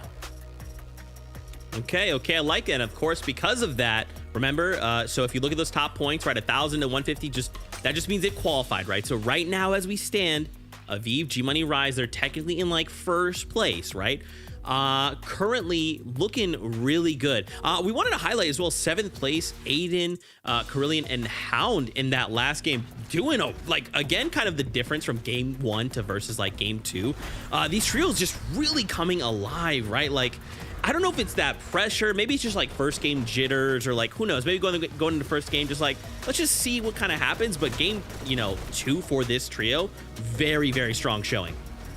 Yeah, especially with just kind of how weird that end game was. I do appreciate the fact that they were able to play it so well. And one of the there's only 2 players out of this trio that have actually made it into an FNCS Grand between Aiden and Hound. Carillion is one of the more green players that we have. So seeing him being able to kind of keep up with the rest of the players, although he did go down a little early, is definitely a great showing for the potential that he has going on into the future. Yeah, also a way for them to kind of show off, hey, listen, first game, we were going for the high ground, didn't necessarily work out. Let's completely flip the script in that regard and go for the low ground right now. Of course, sometimes when you are forced into a duo situation to try to clutch up, you do kind of force yourself down, right, to kind of sneak about. But yeah, speaking about trios kind of going down and force themselves into peculiar situations, Agers, Acorn, and Pollo kind of going down extremely early that game. But I do gotta go ahead and say, Zeke, that the fact that they went down early in game number 2 and effectively got almost 0 points, they had a couple eliminations, they're still in second place on that consistency leaderboard, right? It's just like one game. Game 1 was so good. Yeah, I don't know, man. It's like, they could kind of have this weird game where we're against Surge and we're like just making plays, and you have games 1 where they give 17 elims in the second place. I don't know what's going on, but who knows? Maybe they'll just say, all right, Zeke, we're just messing with you. We'll get a victory royale. We'll see. Game 3 is ready for us. So casters, take it away.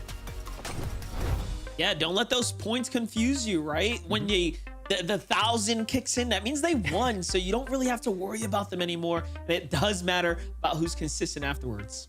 Yeah, and I'm kind of using the EU as a blueprint earlier on today. It was 189 points to get into that top 5. Some of our teams are already close to that threshold, but others, there's still 3 games left. And I was kind of talking throughout the course of that game, there's so much action, not only through the end game, but throughout the entirety of the matches.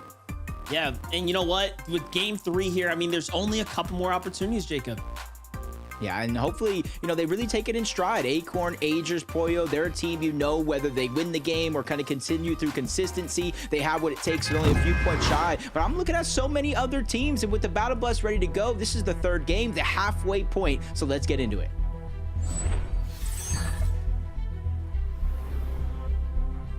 As I continue to kind of look down the list, it's rather stacked, from 8th place, 74, 72, 66. Mere difference is just a couple of eliminations. Staying alive from top 17 to top 12 could really play a pivotal role throughout game number 5 as we close out the day.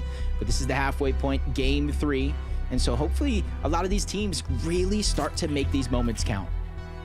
Gotta make the moments count. Gotta make every single game earn you as much as possible, but hopefully pull that victory royale through.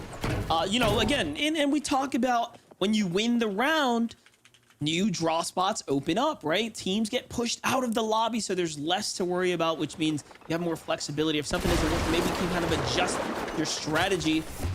Jump into the Flooded Frogs, though. King, Void, and Broken in that same standoff as before. This time, it seems like Priscilla learning from the game 2 error there, sticking with the team now, opting to go ahead and play the opposite side and then, kind of swing around, possibly rotate a little bit earlier here.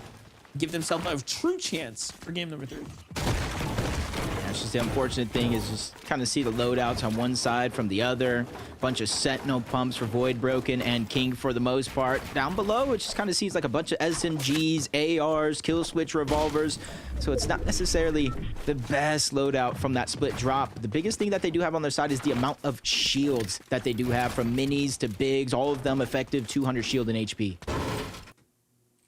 Big moment right here, big opportunity.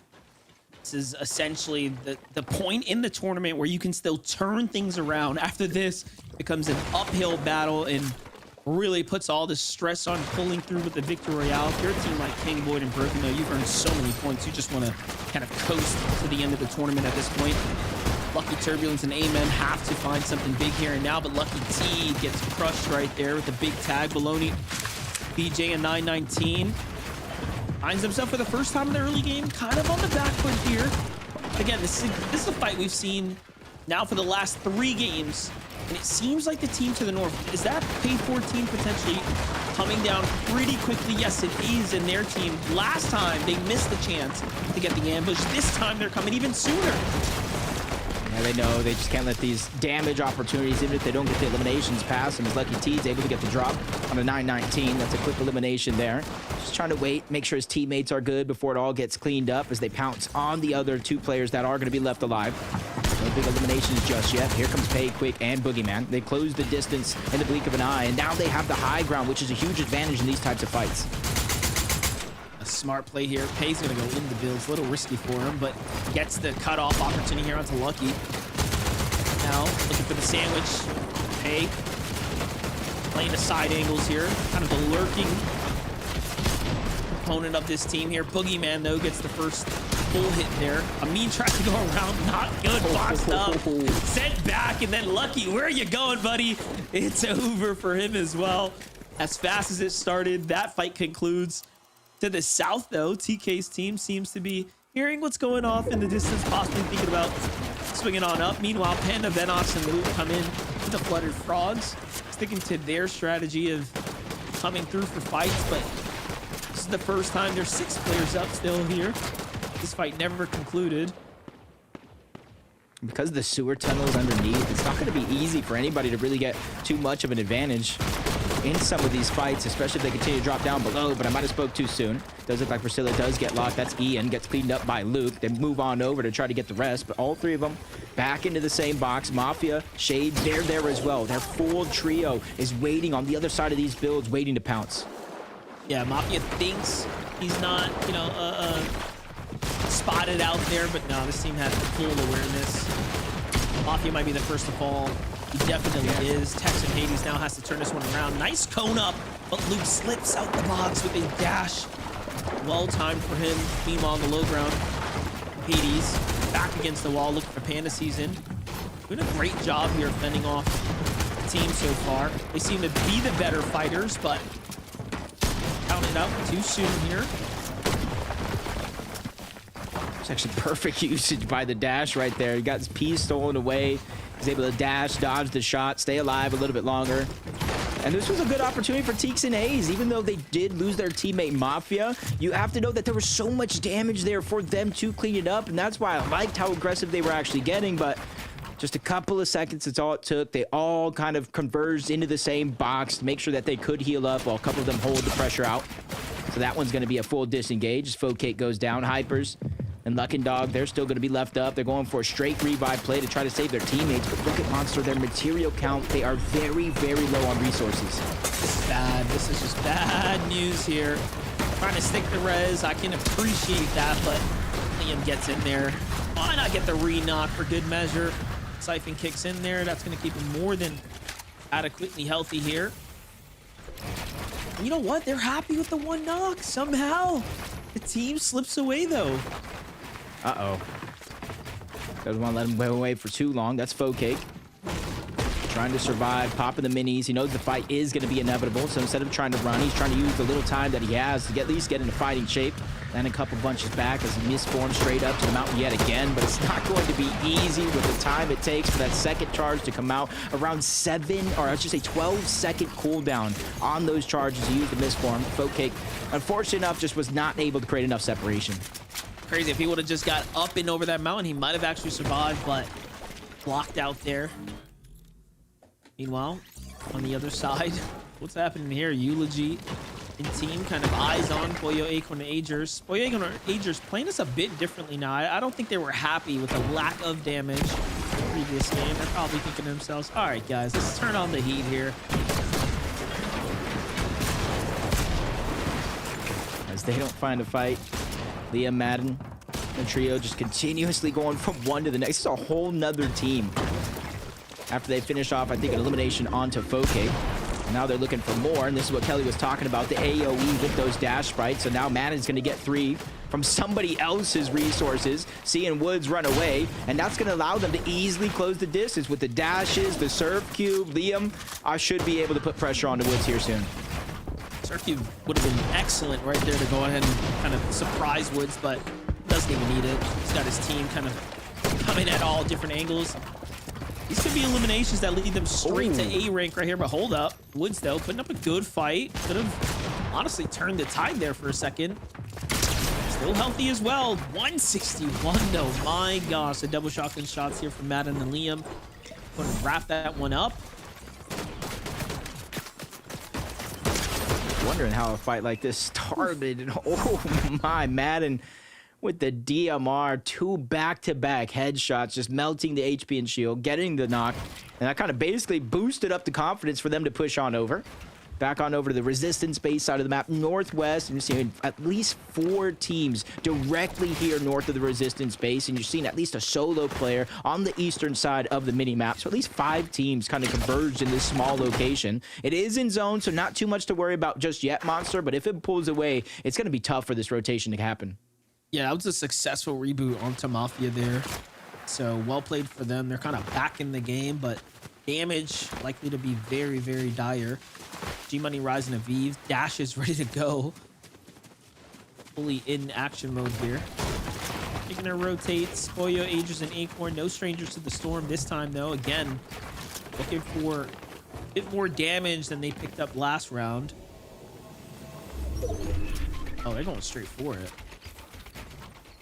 Yeah, they know somebody's down there. And typically Canyons Crossing, if you're in Canyons Crossing at least, not necessarily landing here, it's almost like a sign of weakness, I should say. You're low on loot, you're looking for scraps, you may not have as much shield or mobility that you were hoping for up to the spot. And I think that's what's kind of building the confidence for Pollo, Agers, and Acorn in this situation. They just have to figure out exactly where they're at. You see the superhero rank, that's going to give them a couple of extra heals there at the bottom. If they have the med miss smoke, all teams can use them together. I was gonna say, I like this though. Like, you got this team up top, kind of hidden out here. 2 med miss, ready to go. So a lot of options, but the moment they drop that, the gig is up. And they know that's Pollo, Acorn, and Agers because of the medallion. Then I kind of agree with them. You know, Wow. I tell people I don't play solos because you're gonna watch me hide in the cone. Well, sometimes hiding in the cone, Monster, is just the best option, especially Look at this. when that medallion is there. Look at the map. They allowed their teammate to even get knocked. They're like, nah, we rather res chain. We're not going to med miss. We're not going to show them where we're at all. And they wait to the very last second. That is hilarious, but also well played. It was the right decision, clearly. Kind of almost brings me back to the last major where Peter would drop the medallion for Agers to try to contest clicks. These are the storylines that we're talking about major from major. These are the tricks underneath some of these teams' sleeves that they're waiting for. Group stage might be too early, Monster, you know as well as I do, to show absolutely everything, but at least we're getting a little bit of a tease of what we might see in the major 3 finals. Oh, most definitely. There's going to be a lot of small, nuance and plays up the sleeves, especially when you start getting into grand finals lobbies, right? The roster changes. The best teams are in the best drops. There's different predictability at that point. Yeah, grand finals. Stay tuned for that. That's going to be crazy. But Acorn, Agers, and Pollo keeping the pressure here now. We know exactly what they wanted to do. They wanted to get a fight going. They find Zonda here the moment they enter into the safety of this next area. And one of the things I've noticed here, actually, that is drastically different from games 1 and 2 is, you remember the island spawned over towards Foxy Floodgates. Agers, Pollo, Acorn signed up a line, kind of a triangle in different spots around those mountains and the island to get Surge. There is no island over towards Foxy Floodgates this time around, so they're going to have to change up their strategy. Instead of sitting on the island safe, shooting down for Surge, it looks like they're just taking a full 180. They're going aggressive. They're fighting team after team after team as they make their way towards that island.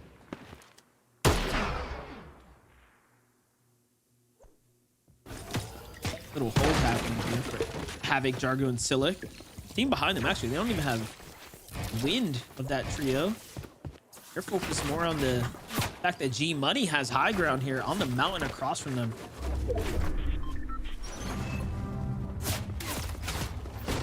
Still have yet to use that misform. Might have to if they don't want to burn through all these big shields here. See how it plays out for Jargo. So bad. Reboot happened where you kind of think it's relatively safe over towards the top side of the map, but Booga, Craze threats, they always rotate on the slow edge of the zone, and that's where they were able to find 2 more eliminations. It's not a ton when it comes to that Storm Surge, but that's 2 more eliminations worth of points, boosting them further and further up the leaderboard. Remember, it's win and you're in through 5 games, or the top 5 on that leaderboard through consistency, so every single point matters. So that's a crucial find for them, even if they're not able to find that 3rd and final player. All right, and that pushes them straight into A rank, as you can see there as well. So really set up for success here. Still opting to play this kind of outskirts. You can see off in the distance a player misforming. Not too pressed to push, but the tags are going to be welcome. Surely they've done enough. 4 elims is plenty of damage worth.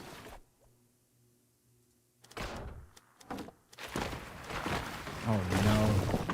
Another one of these fights. And it's in the zone with some elevation towards Flooded Frogs. Got to be very, very careful. Exactly this will happen. Other teams inside of their bases are going to look over and see this as an opportunity to get some free damage, especially since they are so distracted. But quick boogeyman pay. They separate themselves. Even though they try to attach themselves to that elevation, they pull themselves off a little bit because they know the threat of getting pushed is around the corner. Yeah, Boogie Pay and Quick here definitely making the most out of this game. This is the, I think, furthest we've seen them coming into kind of a mid-game situation here, as their early games were a bit dicey. Threats, Craze, and Booga, though, waiting for storm sickness at this point. You better get out of here. It's gonna get sketchy. Oh, talking about sketch, though. Hold up. Big tags coming through. Where's the whites for threats? Hold up. There it is. Medmiss forced to come out here. That's earlier than they would have liked. Looking like a different Pollo, Agers, and Acorn as well. Continuing their aggressive story. They have the exotic Sentinel Pump. And if you guys don't know, every time you hit a shot, it kind of goes between 1 or 2 abilities. It gives you kind of the pepper effect, or it slows your opponent down. And in the hands of someone like Pollo, being able to land multiple shots on multiple players throughout the course of a fight, those effects will kind of slow things down on your opponent's foot, kind of allow someone like Agers and Acorn probably to get that final elimination, the knock shot. So you're seeing a lot of the utility being grabbed from them, whether it's a mythic, exotic weapon. They have everything that they need and more. Yeah, one of the best sound effects, too. Very rewarding. Hit a tag with that shoddy, but Day here. Coming online, okay. Not bad at all. A little knock to go ahead and give them some cushion to work with. Siphon's going to give him plenty of time to go ahead and decide what he wants to do with his loot here. Jack and Boji already on the move here, but they're a team lurking. Blizz kind of coming back here. Boji absolutely spotted out. Oh, wait. That build there, a little bit of a troll for Darzi, giving away their position. So Boji on high alert after that one. Cut off. I like the play, but Jack and Day are coming back here to support. Using a dash as well, so truly forced to commit here at this point. Yeah, perfectly timed. They were trying to close the distance to try to save their teammate. Exactly that. But there's a whole nother team. I'm not even sure they saw them as they kind of rotated in front of them. They know with the zone pulling further and further towards the north, even though there's not much distance with how stacked this side of the zone is, they're overall south because they're even rotating into a few more teams. The timing is definitely of the essence. They have over 700 damage above the threshold, so that's not going to be a worry in the back of their mind. But Boogie, Pixie, they're below, along with Avenger. One of them's going to get knocked and they're get above the damage threshold. They just need to figure out a way to slow things down and survive, though. Yeah, they kind of have to take that fight. Look, this is a fight for storm damage here. That storm surge online, giving the warning. Zoom, Darcy, and Fliz needed it as well. What an opportunity for them where it was almost all over. That trio kind of collapsing in was the thing that they needed. Who would have thought? Meanwhile, Day and team off to the side, kind of watching it all go down.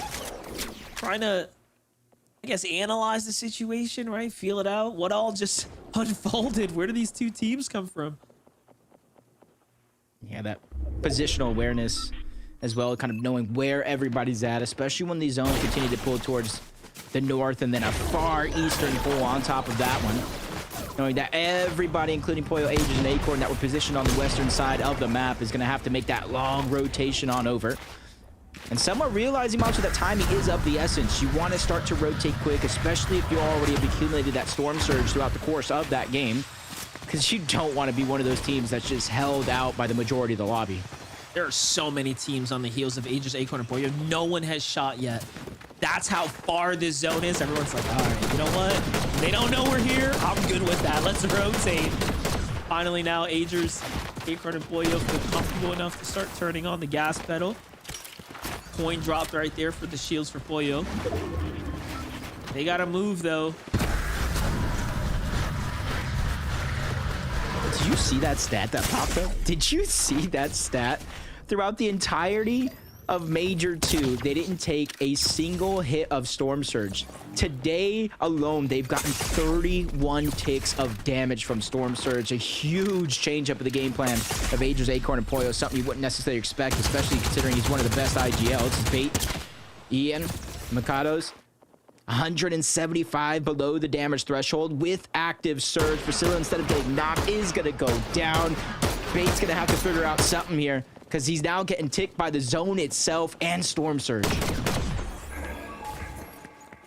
Oh, yeah, no. He couldn't survive much longer, it seems. Falls into storm there. Aiden and Hal team are going to be the gatekeepers here on the edge.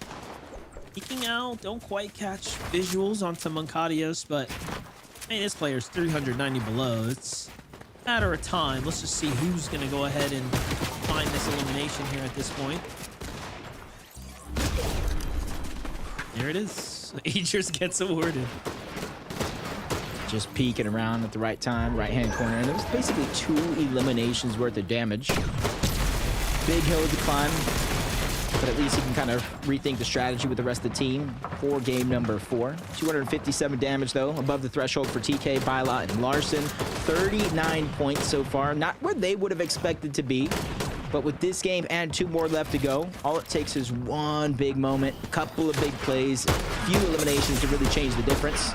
But 6 below for Luckin, Hypers, and Focake. They take a few ticks of that Storm Surge, and now it's just going to get exponentially harder if they don't find that damage.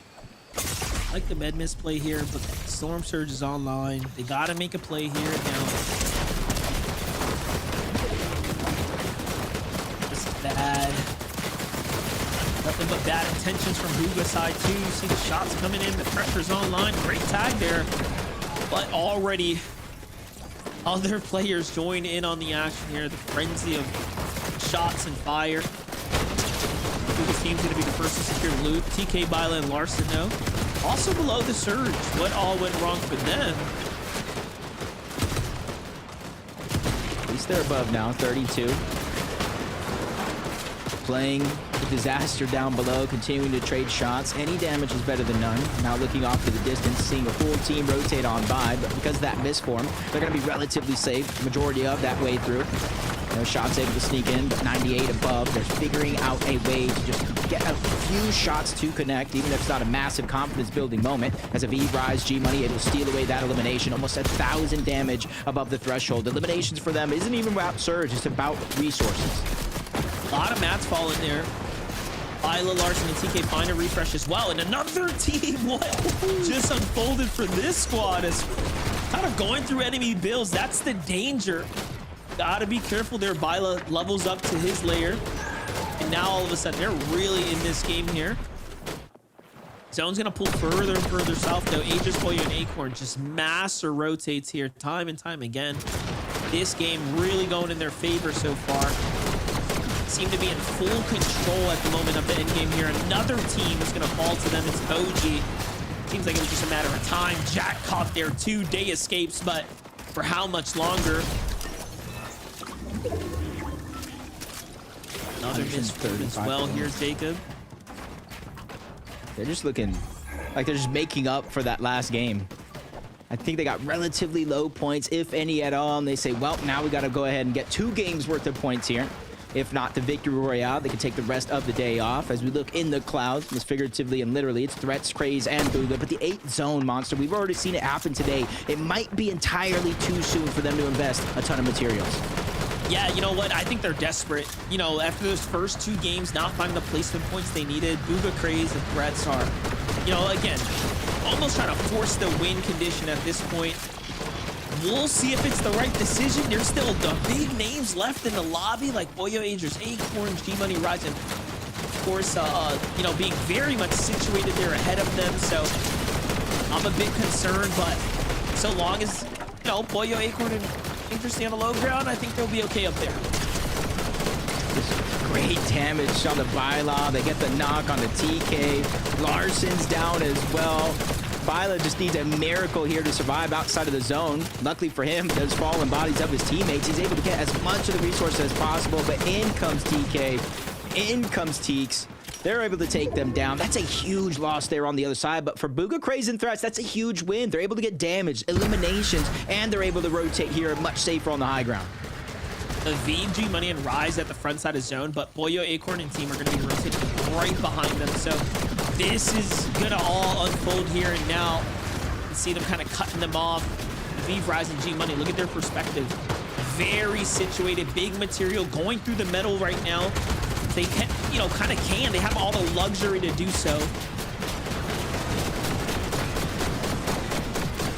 Right in front to a team above. Pays getting targeted out. That's Craze who actually gets the elimination points for that, even though it's Rise, G-Money.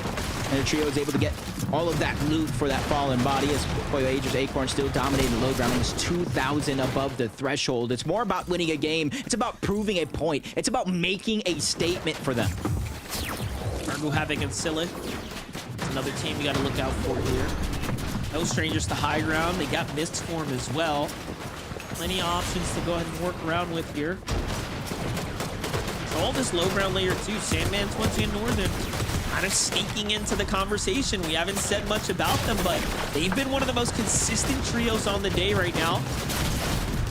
Aegis, Acorn, and Poyo find another elimination. This is going to pull them up to 10. There it is. That double elim worth of points there earned already here. Really starting to rack up. They even got the upgrade from Superhero S+. Every boon they didn't have before, they do have now. That just makes them a stronger team than before as they make the sacrifice. Rise, G-Money, and Aviv, they go deep into the front of zone. They drop the men in the smoke, and they wait for it to catch up. A 200 IQ play. On the other side, though, they're still looking to get aggressive, and now they're knocking on the door. Rise, G-Money, and Aviv down below. They get distracted, though, for a moment, trying to find a path and exit while every other team is trying to do the same thing. That's just more loot for them to get for themselves, but they're taking their time, Monster, because down below, there's a full trio waiting for them to drop down. You can see the effects of the dashes coming out there. So Poyo fully aware of what's all happening below them. Aviv, G-Money, and Rise, they'll playing for placement points here. I think they're just trying to say, hey, look, we can solidify our way to grand finals here through consistency. We've done enough to stay alive at this rate. The rest falls into place here. Pieces to the puzzle. Front side is perfectly timed for them. Out of material, though, now, so they will be forced to collapse here shortly into a trio. Poyo, Aegis, and Acorn taking full advantage of these tarps here, walking their way across this heavy material right now. Acorn cutting off the path on the other side as well. Pollo's just following, say, hey, where do you need me, Captain? Even Ager's almost getting boxed up.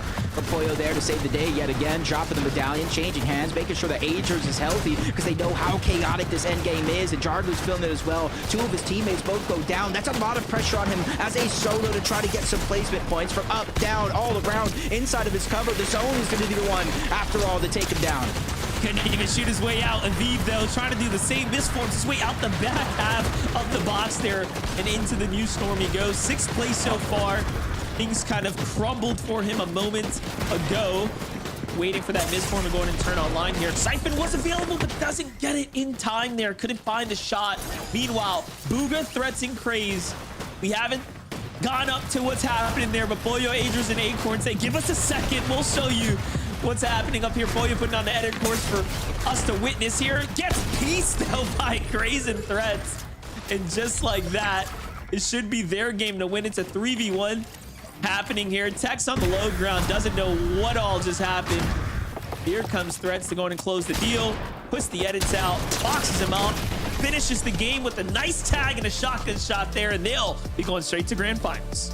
Yeah, that's almost history in the making. That is a 26 grand finals appearance for Bugha, only missing out on one. And on the other side, that's Craze, the newest player on this team. They made the decision, him or Rapid, and so far it's working out. That's going to be his 5th FNCS final appearance. Very good game by them. You know, they played it very well. Textbook, as one might say. But, you know, at the end there, I gotta say, Acorn, you know, bravo. You know, he was like, hey, we know who's on high. Let's just go take a full-on fight. Let's have some fun with this one. And Boyo tries to pull out the edit course, but in the end, Threats, though, plays it so well. Shuts him down there. Right there was just kind of the end. Teeks, yeah, he was able to at least get, I think, an elimination point on top of that. And for Teeks, you know, one man's trash is another man's treasure. He pulled up, was able to get a good amount of placement points, but it's Bugha, Threats, and Craves that made their way to the grand final. Zeke, there's only 2 spots left, though. Why would you say that, Jacob? Why would you remind me that we don't have many games left? You're supposed to just let me look through my rose-colored glasses, okay? All right? Also, because Bugha won, you know there's only one thing I have to do. Congratulations, Bugha. We're going to be seeing you in grand finals, baby. Let's go. Oh, you thought I was going to do... No. See? See, you got to keep your toes. You got me. You did get me. That was good. That was good. That was surprising. And not as surprising, though, as seeing Threats, Craze, and Bugha get the win on game. Oh, there it is. Thank you. Thank you, Zeke. And much as we could predict that coming out, we could also predict the win coming from Bugha, Craze, and Threats. I mean, they just had pretty good games 1 and 2, but once they finally took the high ground in game 3, we knew that it was done and dusted for this trio. There was very little that could stand in their way, but what could stand in their way is Pollo's trio, but it kind of looked like Pollo's trio just kind of went up for fun, Vivid, if I could say that accurately, and just went for the W key to see what would happen. You know, testing out the water, seeing, you know, who's up on high, seeing if they could pull out one of the little montage highlights right there. But hey, listen, Bugha, Threats, and Craze, putting all my worries away. Because I'm not going to lie, after game number 2, I didn't get to talk about it. Seeing them in 19th place, I was like, are they okay? Is everything going to be okay? Like, are they going to, you know? But, you know, winning game number 3, closing all of those doubts for me. Congratulations, Bugha, Threats, and Craze. No surprise. Yeah, there was a moment, you know, I admit it, there was a moment where my faith kind of wavered, but I thought, you know what, no, this is, everything's fine. And then when I saw, you know, the Threats one piece up, I said, you know what, it's good. We locked it up. We're going to be seeing them in finals. So that's what we have to look forward to. Now, of course, as Jacob said, with only 2 games left to go in group number 1, how does this go? I mean, who else is going to get a VR? Who's going to end in top 5? Well, for now, we would go to a break. When we return, though, game number 4 awaits us, so stay tuned.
Welcome back to the FNCS. We are excited.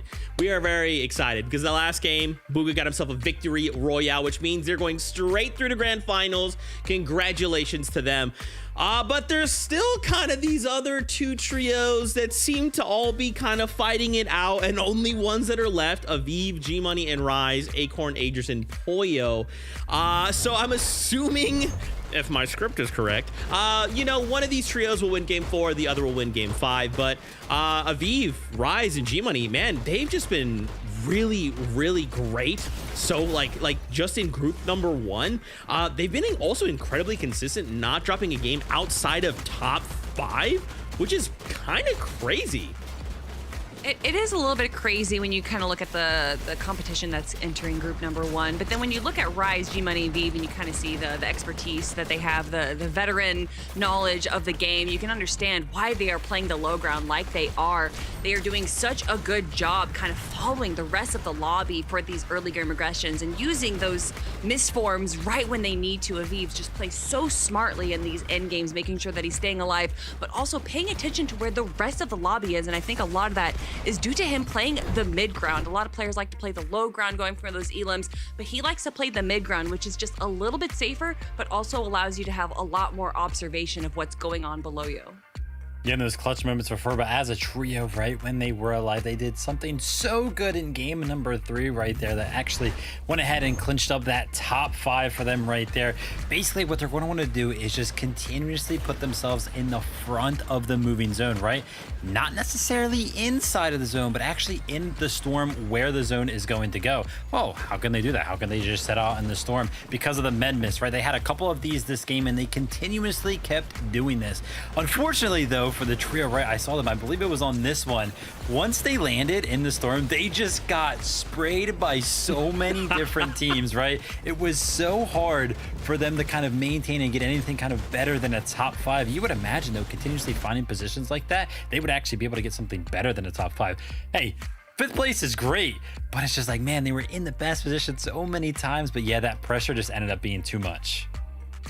It's all good though, right? It's all good because they're still looking strong. 5th place right there, which is effectively 2nd. I know at times it can be confusing, but just think if we end in the top 10 overall of this leaderboard, that's basically our top 5, right?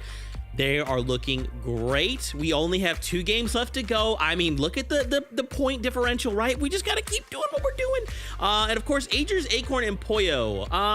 Yeah. So, you know, I think, listen, we've seen some very unique play from the boys, right? You know, game 1 come out, crazy 2nd place, 17 elimination. Game 2, Storm Surge.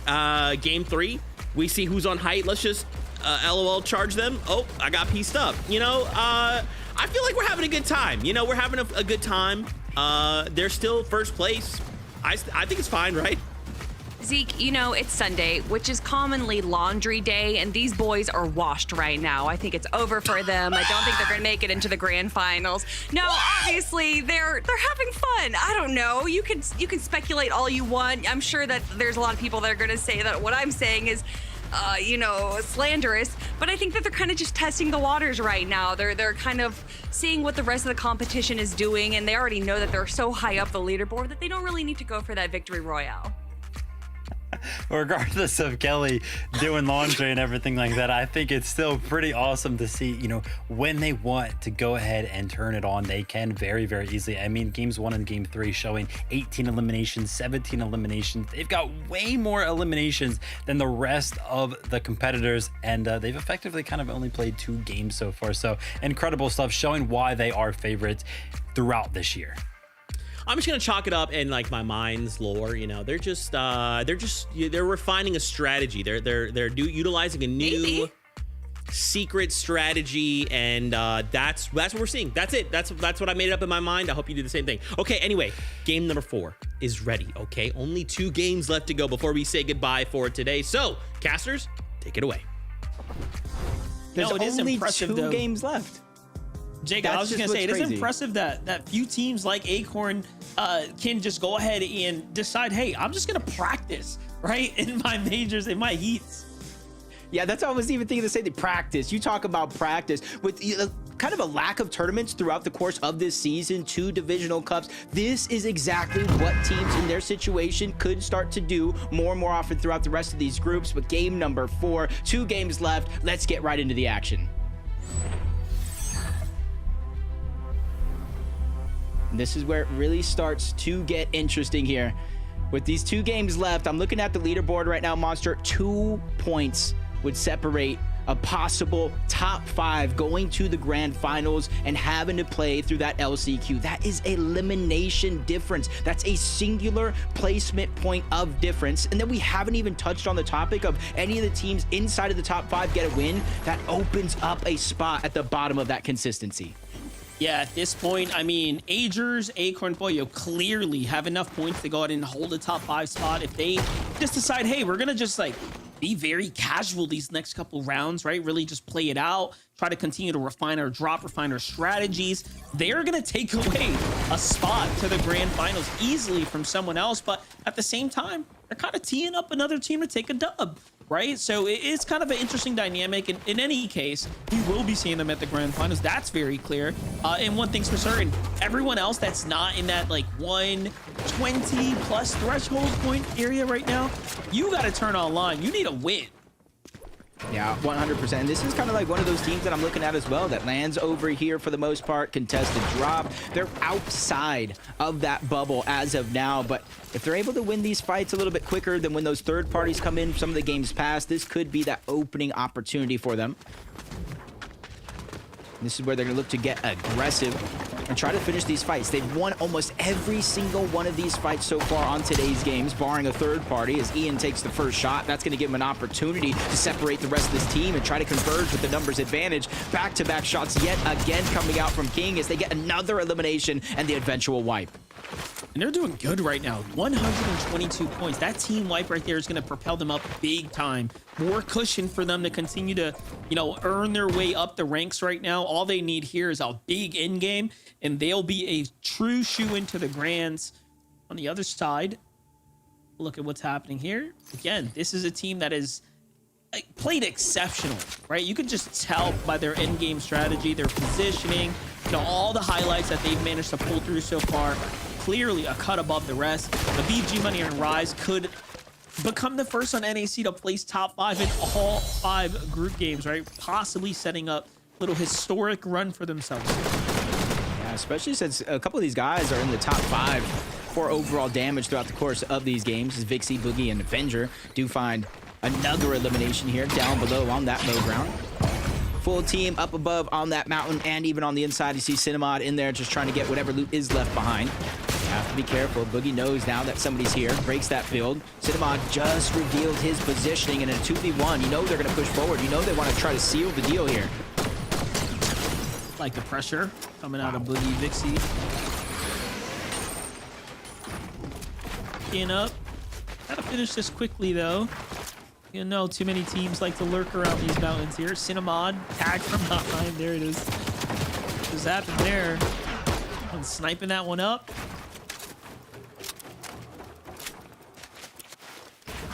So they're doing a good job right now of being able to push them back, but with some arrows right behind, they are able to get a little bit of damage, but basically pushes himself into a 3v1. Teammates are there to try to close the gap. That's not Braden trying to alleviate some of that pressure, forcing both Boogie, Vixie, and hopefully Avenger's able to get down there as well. I don't want to kind of leave him out to dry. It does look like for a moment they did. Just a sliver of HP, Monster. How mad would you be at your teammates?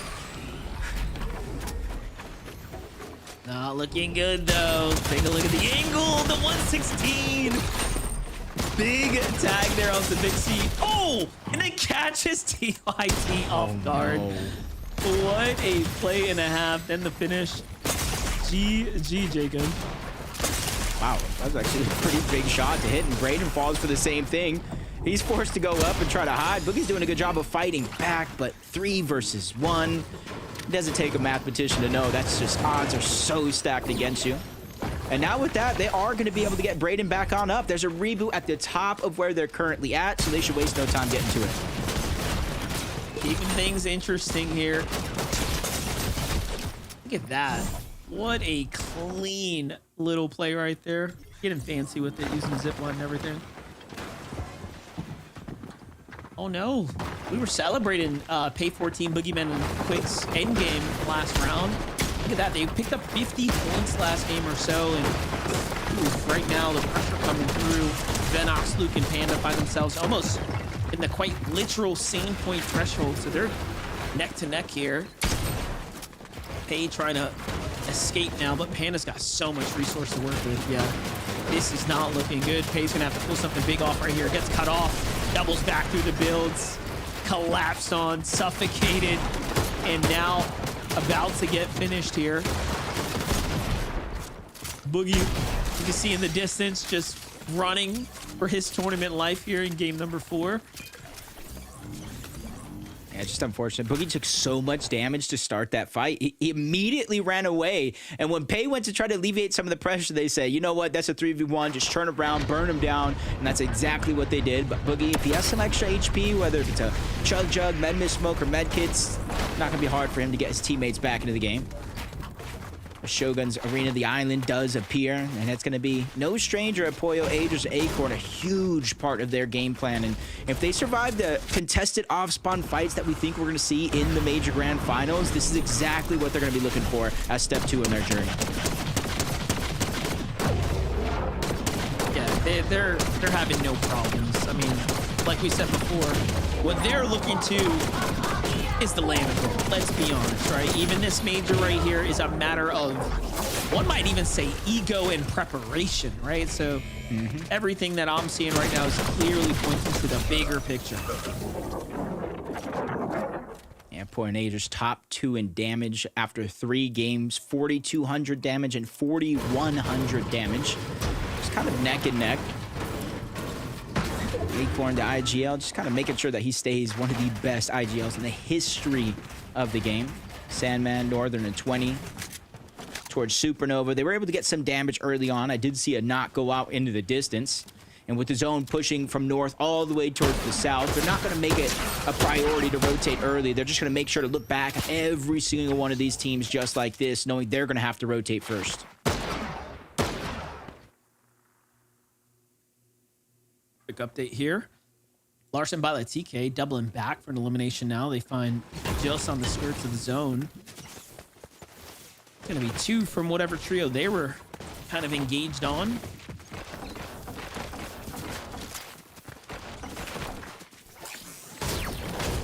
Just another one of those zones that looks like it's pushing all the way towards the south, and I wonder how telling that island actually is, because you see last game, it didn't pull over Foxy. Acorn, Aegis, Pollo forced to rotate towards the north. That's where the zone pulled. This time around, Foxy does have the island, and it looks like the zone is pulling towards the south.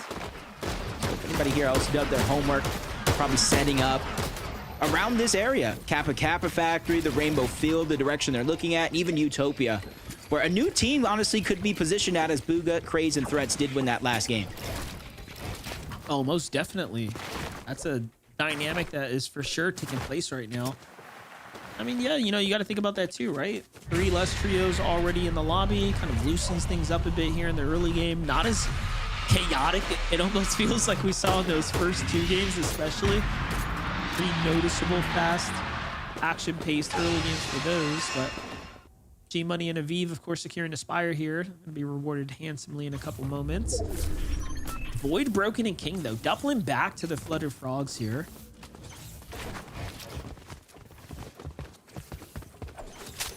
Rightfully so, they kind of won their contested fight. You see the 3 eliminations, just trying to make sure that they get every bit of resource out of there, because remember, because of these contested fights, they don't loot half of the POI themselves. They don't know what is left behind, so they're just trying to double check, make sure. You see a med kit up there. That one's definitely going to be useful, considering how deep into the zone they actually are. So are some of these other teams. Larson, Phylot, TK, they have 2 eliminations so far. And rotating away from Lone Wolf Lair. They're just trying to go towards the north, rotate towards the east, and then try to find a spot they feel comfortable in from there. Hey, oh, I was going to say, what kind of play is that? Taking the 1 med kit, but they're close to the edge. Bala should be picking up the miss form there in a couple moments. Bit of a standoff here at the Shining Span. Ooh, attacks from the side. Don't let your guard down. Even I'm scratching my head like, where did that even come from? Probably top of the bridge. In a cloud. Maybe even the bush here from Madden. Just goes to show, like, how dangerous those DMRs are. And throughout the course of the game, if you have the options, maybe zone 7, 8, you typically drop it for a Spyro or a Spy Rifle or a Fury AR so you can get that quick close range combat. But in the early game, you're seeing at least 2 DMRs, maybe 1 in every single one of these teams' loadout because how important Storm Surge actually is. Jack Day and OG. I don't know how I feel about their overall performance so far. 69 points on the board here for them. Pretty tough game. Tight 2 games left ahead of them. Itiski and Woods, though, at the Utopia City. About to get into a lot of action here with Spear, Mav, and Polo. Oh, Polo. Burst of ball there. A bad edit. Catches him off guard. And actually more tags from the distance, too, so... It seems to just be going downhill for them. These teams got to be careful. There's another team directly in Utopia. You see in the mini-map, both on top and bottom, potential teams as well.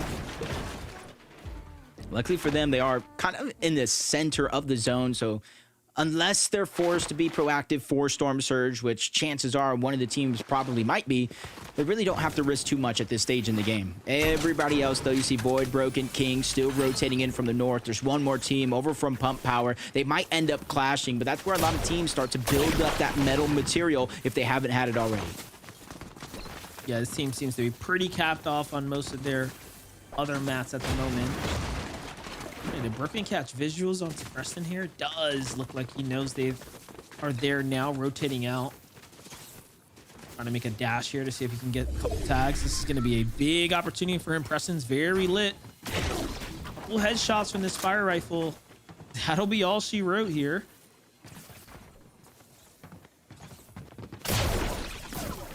Yeah, it's not much, but that superhero rank upgrade, you see kind of the HP going up 1, down 1, up 1. That's because they did rank up to A rank, not having to force out any of that HP just yet as we tune on Pollo, Agers, Acorn in another fight in Demon's Domain, so not too far off from their original drop spot. That's the tick there on the other side, but from up above, down below, Acorn, Pollo, they're trying to converge, sandwich onto 1. That's the tick there on the other side, and I think Agers had joined the fun as well. Luckily for him, he's trying to disengage with the dashes, but it's only going to help for so much. Agers is still going to be able to get that down. I think Acorn is going over to clean that one up. Yeah, down body at the bottom of the builds as well. Yikes. Agers, interesting enough, every time we tune into him, he's got this 6 big pots. So you're just seeing kind of the strategy almost take form here, right? Whose role is what? Oh, look, Aloe. I didn't know where he was. He's kind of hiding out in the background there. Okay, I see Kappa at the edge of zone.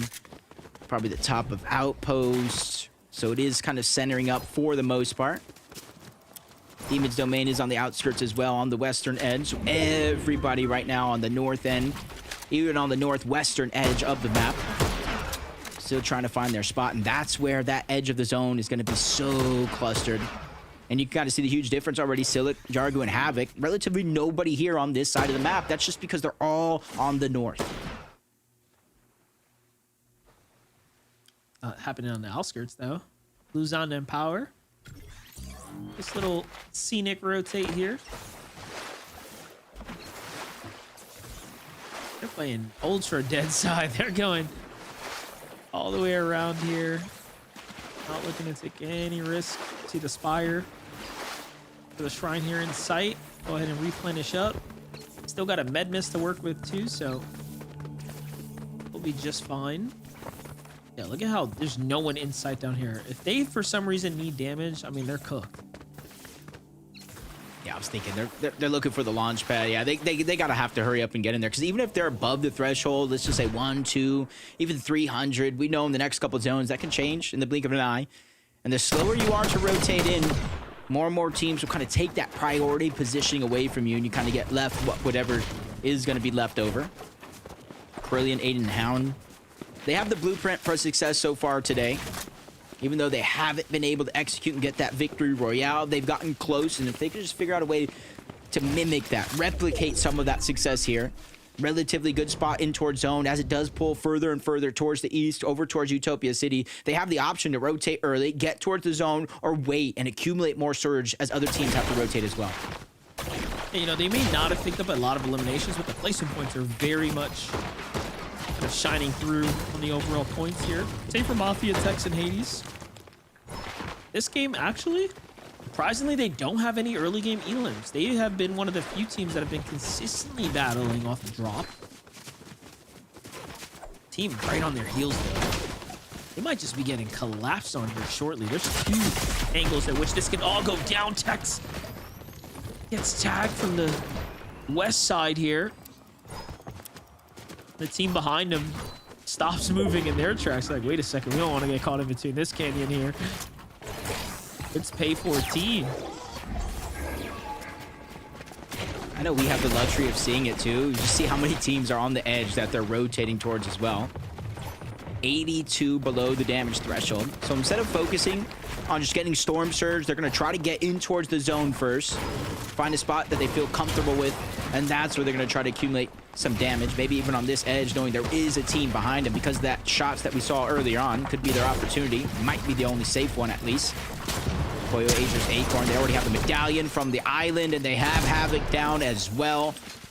Their destruction of group number 1 continues. Flexing at this point. 1,000 above here. None of the problems we saw kind of in that game too. Mafia hates the text though. You just watched them rotate here. I like that lurking play they were trying to set up, but it seems like the team didn't end up tailing behind them. That's a fresh pickup though. Oh, I don't think he saw Boogeyman there. Missed edit now. Kind of keeps him exposed. Team Flyers back though. And there it is. They're pushing that solo that he saw.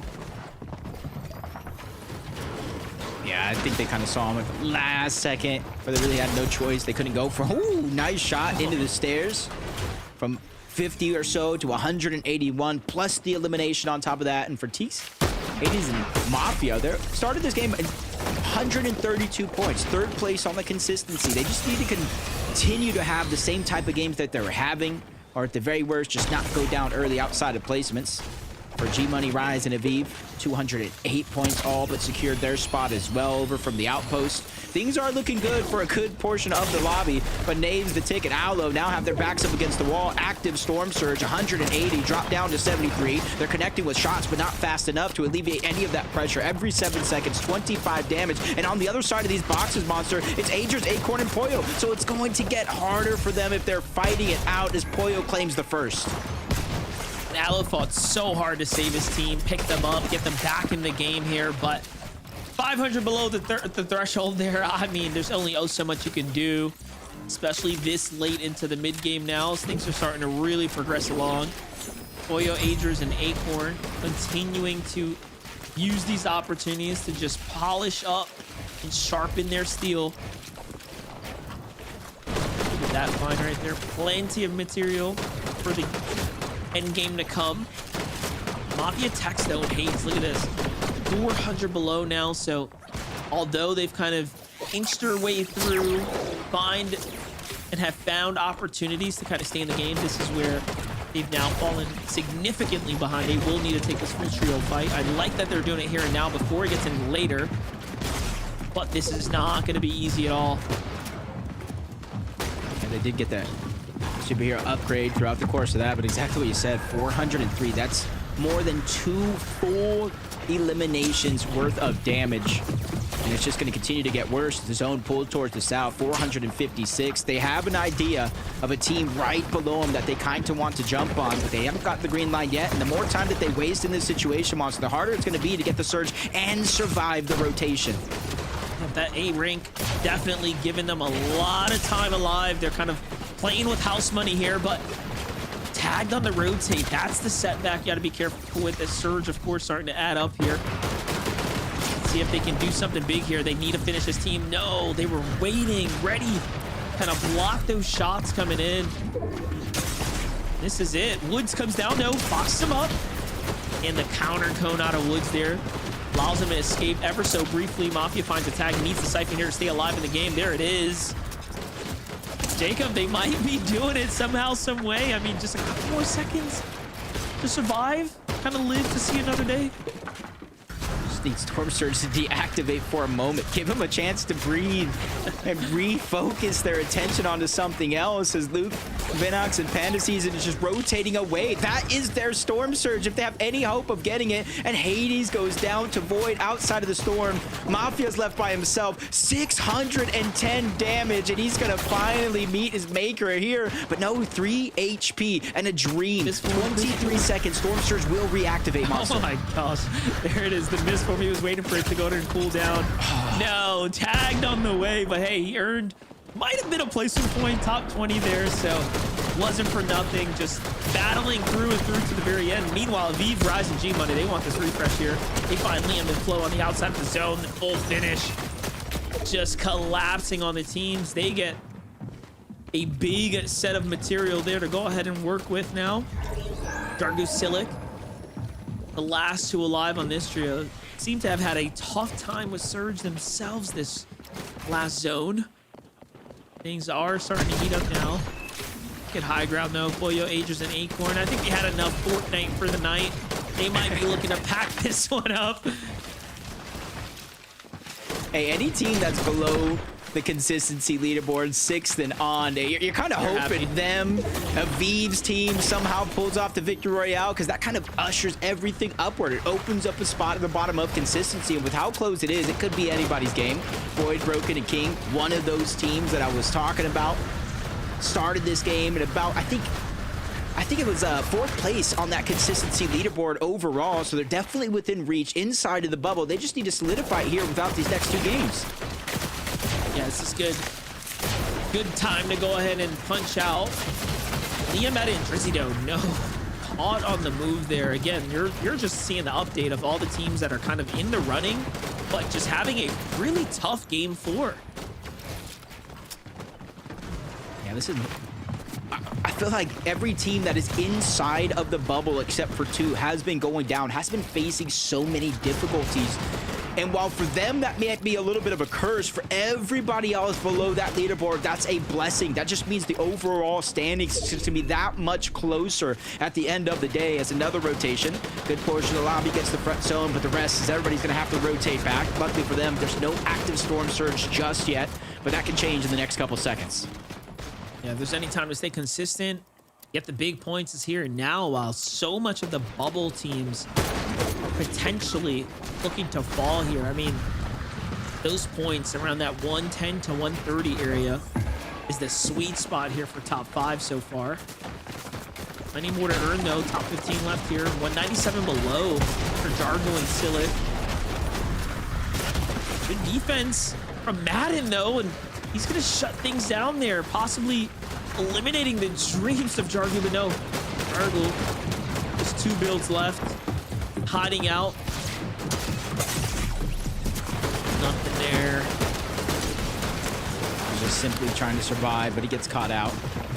213 though. Aiden, Hound, Krillian. Instead of going for high ground too early, they're trying to dominate that low ground. But if you look up, it's Rise, it's Aviv, it's G-Money. They're on top of the world for now. But this is something we've seen already in games past. Hopefully they learned their mistakes as the destruction continues down below. Ager's looking to claim another one as they're putting pressure from box to box. Polio also closing in on that distance. Finally, they steal away one of those pieces and they take down Mako right after. That's a wish that he hoped that he could make it to that last game so they can qualify. They're earning so many points right now. At this point, I'm questioning if they're even going to queue into the last game. They don't need to, but at the end of the day, they are popping off here and now. High ground force Aviv, Rise, and G-Money situated comfortably. Void, Broken, and Kingdom. They've had a good run so far, and they're eyeing up an opportunity to try to take a win here. I like this level of commitment here, but G-Money and Rise want to go ahead and reconnect to their builds. It's all woods, though. That could be telling of the situation of our high ground trio. I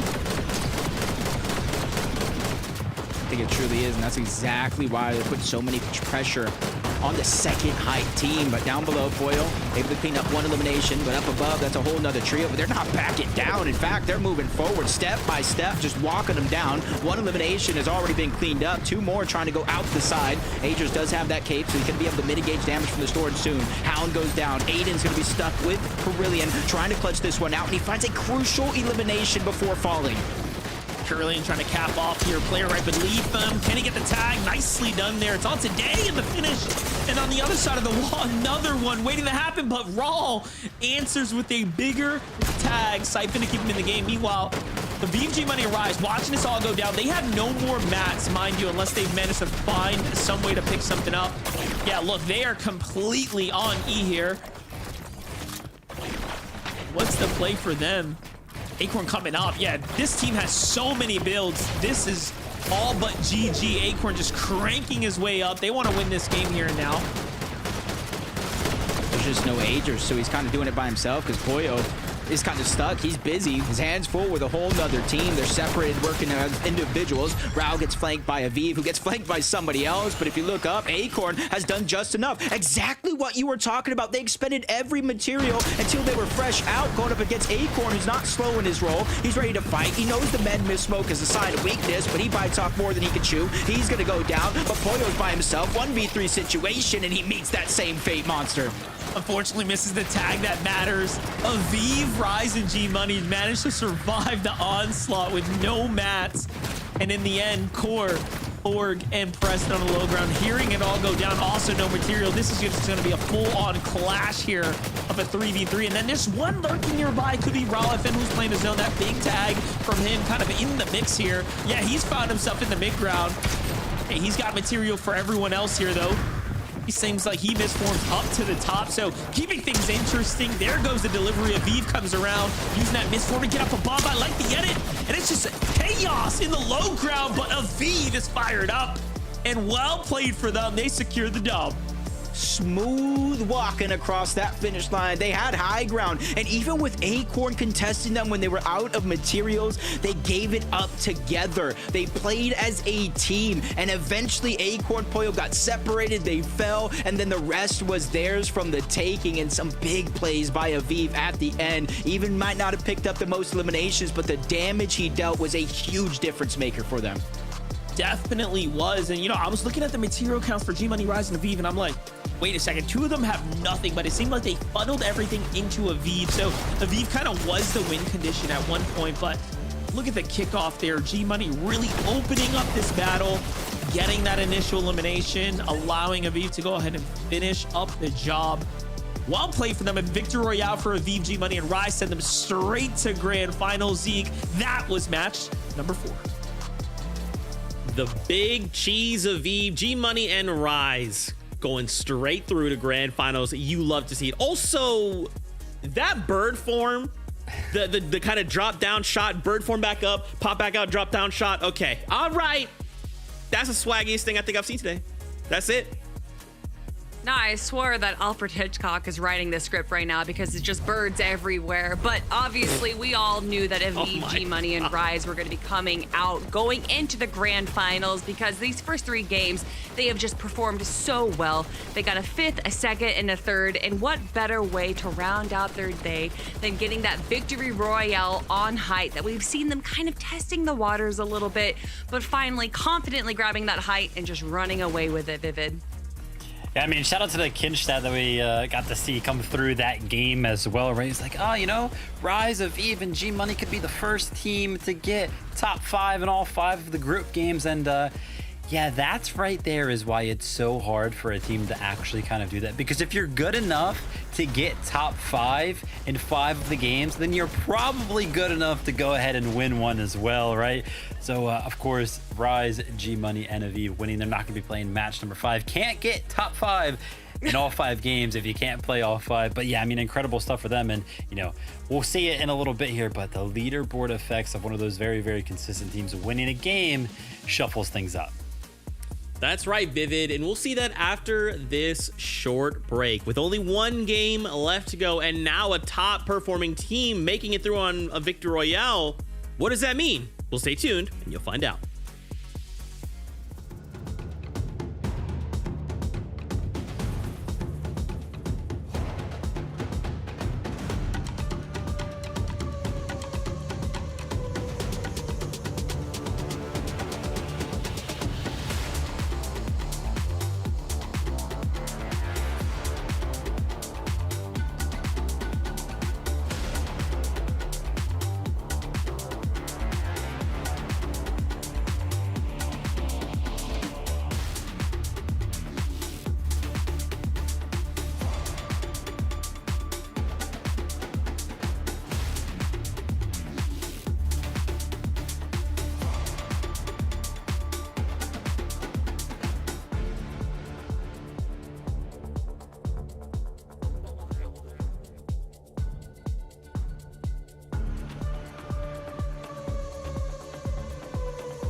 Man, this is it. The last game of group number 1. How did we get here? Let's just, you know what?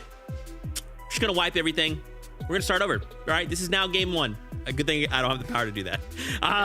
Game number 5 is right around the corner, but we wanted to just highlight a couple things from game number 4. Maybe you just missed it, but Aviv got himself the Victory Royale. G-Money, Rise, we'll see that trio heading straight through to grand finals not too long from now.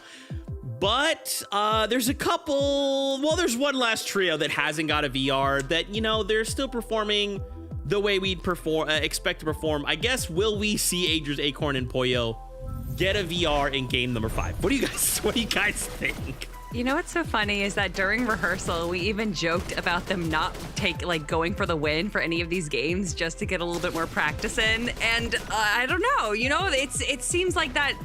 I don't want to claim that that's exactly what they're doing, but they seem to be in so many potential positions to go for this, you know, advantageous spot.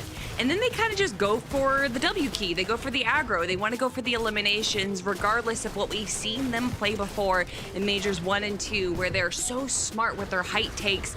It kind of just seems like they are, once again, testing the waters. They're kind of feeling out the rest of the lobby. And this might be a good way for them to kind of judge how the grand finals are going to play out a little bit.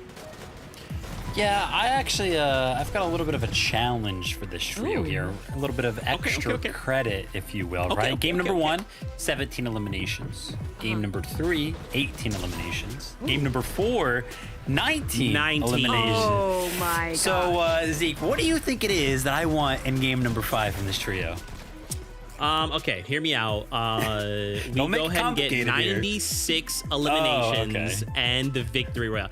In all seriousness, though, I am curious because, obviously, remember, so the 5 trios who get a Victory Royale, they go through to the grand finals, okay? So then we want to be basically in the top 10 of this leaderboard, which is effectively our top 5, okay? So with them being at the top so far away, they're definitely secured themselves a spot. You sure? There's just no way, right? They're not falling out. But if they were to get a Victory Royale in this next game, I feel like that's kind of pulled the leaderboard up. And I would like to see that, right? Because that kind of gives more people opportunity to fight for that top 5. You know, especially as we kind of start to flip on over to effectively what is that bubble, so to speak, right? I mean, it's only a point between 10 and 11th, right? It's 131 to 130. So there's some kind of interesting back and forth there. So I feel like it's probably most beneficial that they get the VR here, right? That would probably be the best for the lobby. I think honestly, regardless, they're gonna win. So they either take that VR spot or they take that top 5 spot. I don't think that's actually gonna affect the lobby too much more. But I do think if you look at this second page, we have so many teams that are within that contention of getting top 10 right now. Violet, TK, and Larson that sit in top 10 are just 130 points, and we know that a Victory Royale, or even not even a Victory Royale, but a top 7 with a handful of eliminations, can just shoot you up the leaderboard. And we have some big names here. We have teams like Day, Jack, and Boji, Sandman 20 and Northern, Power Blue and Xanda, Liam, all of these huge teams that are within that precipice of making it into that top 10. I don't think, honestly, that Aegis, Acorn, and Pollo have any influence on what's going to go on. They're literally double of second place through placement right now. I think regardless of what they do, the rest of the lobby is just focusing on themselves. Of course, Acorn, Aegis, and Pollo, they're secured, right? But there is way more teams that are not secured than are secure right now, right? Talking about all of the bubble teams, the ones that are kind of close to making it into that top 10. Well, this format's awesome because no matter where you stand on the leaderboard, you actually have a chance coming into this last game. You could be the last place on that leaderboard right now. As long as you win this last game, you can make it into finals, which I think makes it so awesome and makes game number 5 very scary. That's true, man. It's time to roll the dice one last time out of group number 1. Who walks away with the Victory Royale? Let's find out together for the last time today. Casters, take it away. They say it at the start of the show. Time flies when you're having fun. Already we're at the last game of the day, and Zeke, he hit the nail on the head. 1 point separates a grand finals appearance and having to go through that dreaded LCQ. Yeah, one might say that if Acorn, Aegis, and Pollo honestly just stay consistent, it becomes a more competitive lobby in theory, because they're just going to go ahead and snipe a spot and say, you know what, the 4 next best teams are going to be the ones to go ahead and step up. So at this point, we know they're a shoo-in, and you know, last game, a lot of teams came up short. Teams that could have honestly broke away with a hefty lead had a really tough game 4. So clearly there's some lobby adjustment happening here, Jacob. Yeah, and if any of these teams in or outside of the bubble, if you're that close, go down early in this game, you're literally left watching and hoping and praying that that point threshold is enough. But game number 5 is here. Who goes to the grand finals? Let's find out. It's been a great group 1 so far, but the last time we step onto this group's battle bus begins here and now. Game number 5 is kicking off, and you know, I couldn't be more excited to start gearing up for the future group stages. This one right here, definitely, I would say, not riddled with too many surprises. All the teams that have pulled through with Victory Royales were clearly some tier 1 trios kind of coming into the mix. And now that it comes down to the final wire, it really wouldn't surprise me if Boyo, Acorn, and Agers decide, hey, we're gonna have some more fun and secure a 2nd place for good measure. You know, looking at that drop map, we were talking all day long. The teams that win a game, that opens up their drop spot. Who's brave enough to go over there? Rise, G-Money, and Aviv just won from Outpost. We saw how much space and loot they were able to get, Monster. Not a single team moved over in that direction. So we're going to stay with contested fights off the drop, just like this one. Byla, Larson, and TK going at it yet again, but it's Polo that's able to get the first gun, try to drop into the building. Byla takes a good amount of damage. His teammate is there with the twin fire shotgun. One's going to go down, but it's only going to be a trade, and TK gets the better end of that deal. And a siphon too. That was probably the most important part of that entire exchange right there. Spear has a shotgun. TK slips out the side, and Spear second guesses himself here and says, you know what, let's just get the pickup, save my teammate, and allows TK to kind of refresh and recoup himself here. I mean, TK's got a big decision. Jacob, what do you think he does in this situation? I feel like he just has to hide. He can't even necessarily disengage because we know how crowded the north side of the map is overall. So I feel like almost, if you hear this reboot going off, you might have to try to make a play, but it's a double reboot on top of that. So maybe TK is thinking, get these reboot cards, disengage, and hope for the best. Yeah, he's got to be quick, though. He's in the room where the cards are, but he had to break through the wall first. There goes the first one. Here they come now. He does have that extra build, but no, gets cut off there. And just like that, TK's run ends, and they did not earn any effective points this game. That'll be GG. Polo Spear and Mav get to honestly fight their way to Victory Royale at this point. That's just a heartbreaker. We were talking about on the bubble, in the bubble. They were the line. But you're seeing these contested fights throughout the day. Flooded Frogs. It does look like Void's able to get the first jump and the first wipe onto them. And a huge change up too, because they finished it rather quickly this game around versus some of the previous games that we've seen today. That's going to allow them to loot up the outskirts and all of this surrounding area from Flooded Frogs that they weren't able to do in previous games. Void Broken King. Big 3 elims. Saw the highlights.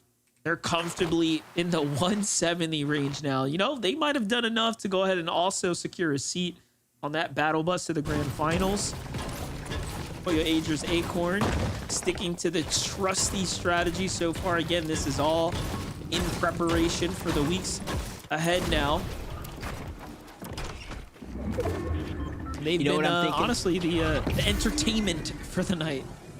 I think it might be one of those scenarios because in theory, based off of drop maps in every Fortnite community analyst, it's going to be them versus Peterbot at Demon's Domain if Peterbot can make it out of the group stages.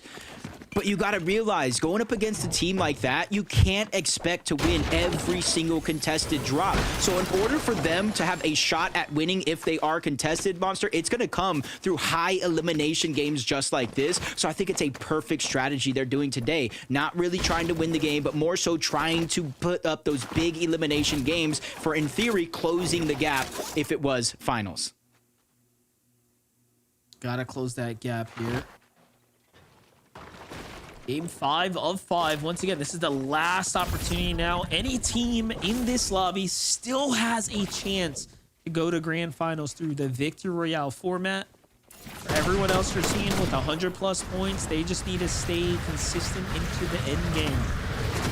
Big fight happening here. Power Blue and Xanda, their whole tournament on the line here and now. Let's see it go down. Oh, that was a big one right there for Power to win it. Trades the shots, but he gets the better end of it. It's gonna be the first elimination being acquired so far. 3v2 gonna play out the rest of the way, and Blue is trying to keep it that way. But he's getting jumped on, trying to make space. You see him using so much material to try to get back to his teammates, and as soon as they get this opportunity to get in the same box hip to hip, they're gonna slow it down, take it one step at a time, and hopefully try to finish up this fight. Up they go. Power's returning back. Try to get the high ground. He's getting that pressure onto Smoss and Electro, but he's playing safe. They're going to go ahead and use that misform to try to reclaim the high ground, but they're separated. They're duos. That puts them in a pushable spot in this 3v2. But it's a matter of time. Big tag there for Blue. Nicely done for him. Codes up the opponent, finds the big healthy shot out to Electro. And take it all the way to the sky here. It's costing him some time and mats, but... Oh, he's trying to axe him. Oh, and then blocks him out. Wait a second. Okay. Keeping it interesting for us at this point. It almost looked like he was trying to body block him into the corner. Yeah, he was trolling. He was holding him right there, and then he backed up and blocked him. Not gonna lie, that was almost a super nasty clip, but he ends up being the one pump instead. And I feel like I didn't make too many predictions coming into this group stage, but I was like, Power, Blue, Xanda, they've been consistent, especially Power throughout these past couple seasons, making at least one of the major finals on 2 different rosters. So I kind of predicted them to make it. I didn't think it was going to be this close. Sandman 20 and Northern, another team I thought would find success here today, especially since they're uncontested at Supernova Academy, which most of the competitive community thinks of this as the #1 drop spot in the game. Outside of Demon Stone. Look at this messy fight going down right here. 3v3, but teams kind of in the vicinity, listening, watching. And Mako, Void, and Icy are at 90 points, so they really do have an opportunity, if you will, to make that top 5 still. They might be sitting deep in that second page, but they're not out the running just yet. Especially if, any of these teams at the top of the leaderboard open up a spot inside of the top 5, give them that much more of a chance. But I think they're looking about 50 points, so around maybe a top 5 or something, depending on how many eliminations they're able to accumulate as well. Xanda Blue Power continuing to rotate, trying to find eliminations. It almost seems like this team is trying to take control over their own destiny by picking up these eliminations, trying to bypass some of these players in towards the zone so that way they can hold them out, rather than just kind of sitting in a surge tower and letting the game pass you by. I'm looking ready forward to the end game here. Xanda Blue and Power kind of set themselves up for all the damage they need.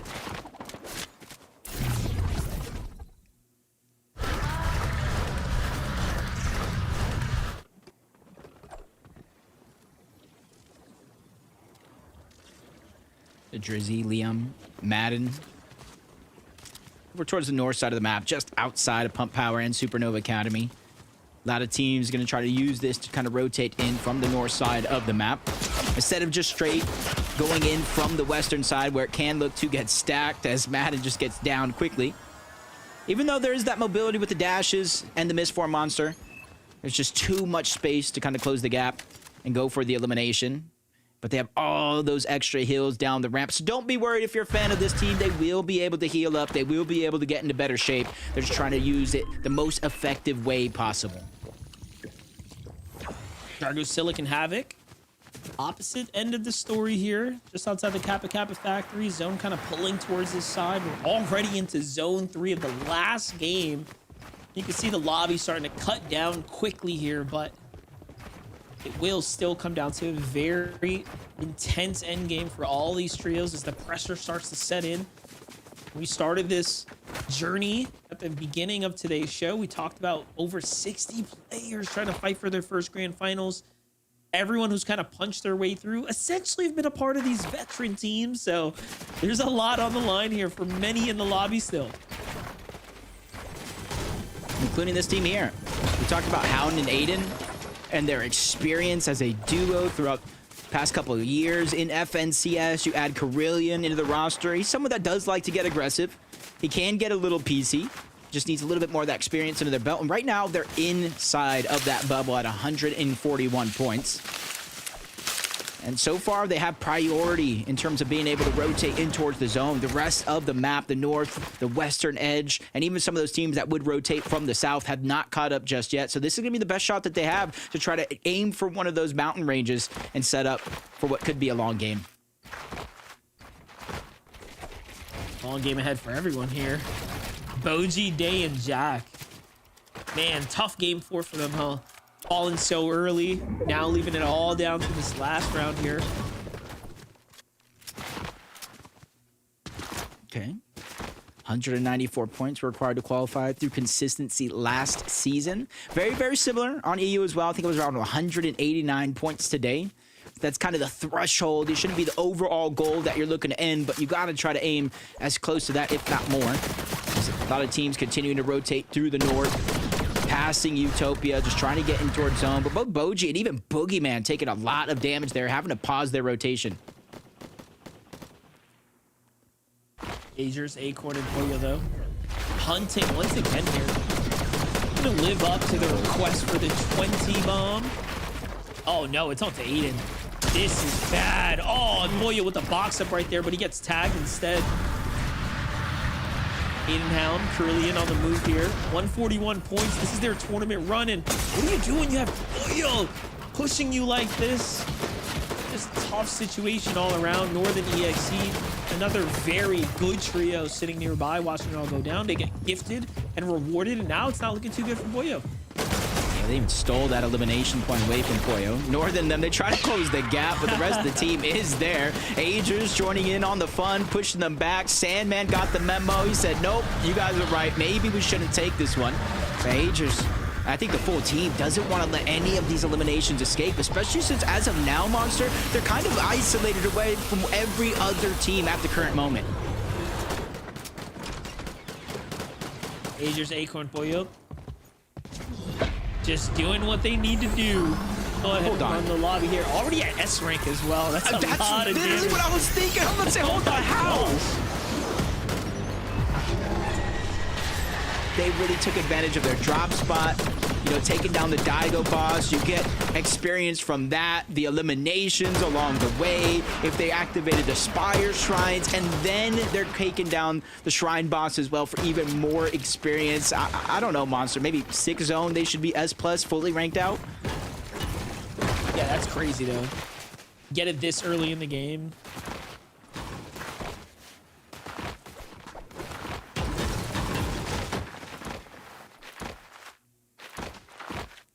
Did see Avenger pick up an elimination throughout the course of the past couple of seconds. Vixie as well. That's going to be the cleanup on the Knave, so they're going to solidify that one. Broken, Void King, 176 points. For them, they essentially started in second place coming into this game on that consistency leaderboard, and they're at 176 points. So even though they're not in that point threshold, we're looking to kind of claim players and teams would be safe, but they are so close. A couple more eliminations, surviving, I think, maybe even just to the top 12. They don't need a massive game by any means, but they need a game that's just good enough to get across that hump. This is it right here for some. Luke, Panda, Venox have a team coming up quickly behind them. They're going to rotate out instead of taking any kind of friction here, any fight.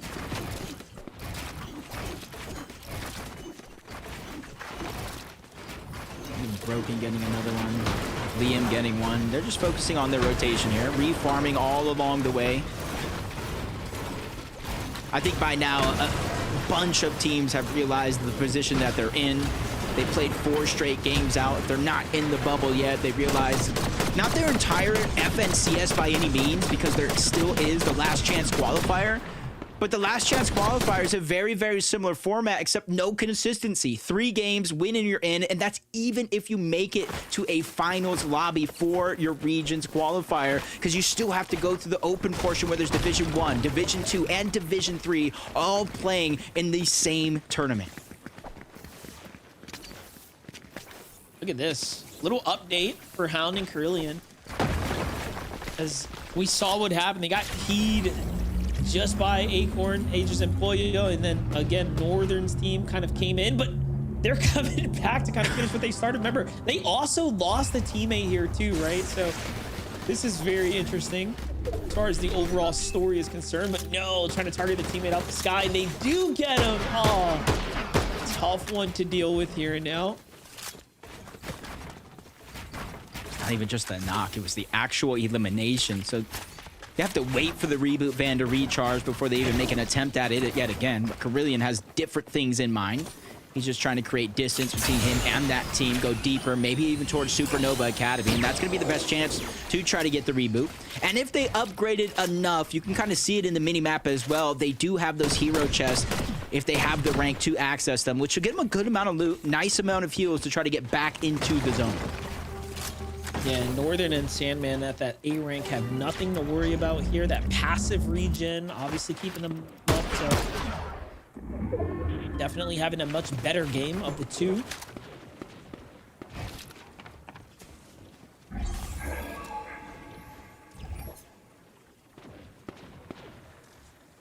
Thousand above the damage threshold for Core, Preston, and Gray. 144 points. That's how they started this game inside of the bubble. And you're seeing two wildly different approaches from some of these teams. Others trying to close that point gap through getting eliminations. And then the rest of the teams are just trying to play that calm, cool, collected, fly under the radar, survive, let placement do its thing, and let those eliminations naturally present themselves throughout the course of the game. Pollo just getting aggressive from one team to another. He doesn't care who's in his line of sight. He just wants to fight him. That's Turbulence, that's T, that's 8 men that are trying to disengage towards that low ground. But Pollo was just hot on their heels, following them every step of the way. Good push right here. And again, they're just so far ahead of the rest. They're ending tournament runs back to back at this rate. And then into the storm. Hunting down Turbulence, cut him off. Even with the misform, they try to cone him up there, but he manages to slip out. Pollo's on his heels, though. Reminder, there is a cooldown, so he cannot spam it. Dashes as well to cut this player off, and this is all she wrote. There goes the box up there. Comes Acorn here shortly. No, Acorn, they want to chase the other team. This is all Pollo. Yeah, this is Turbulence. You may not necessarily know, but this is best chance at being able to take this fight in a 1v1. Amen's just trying to disengage.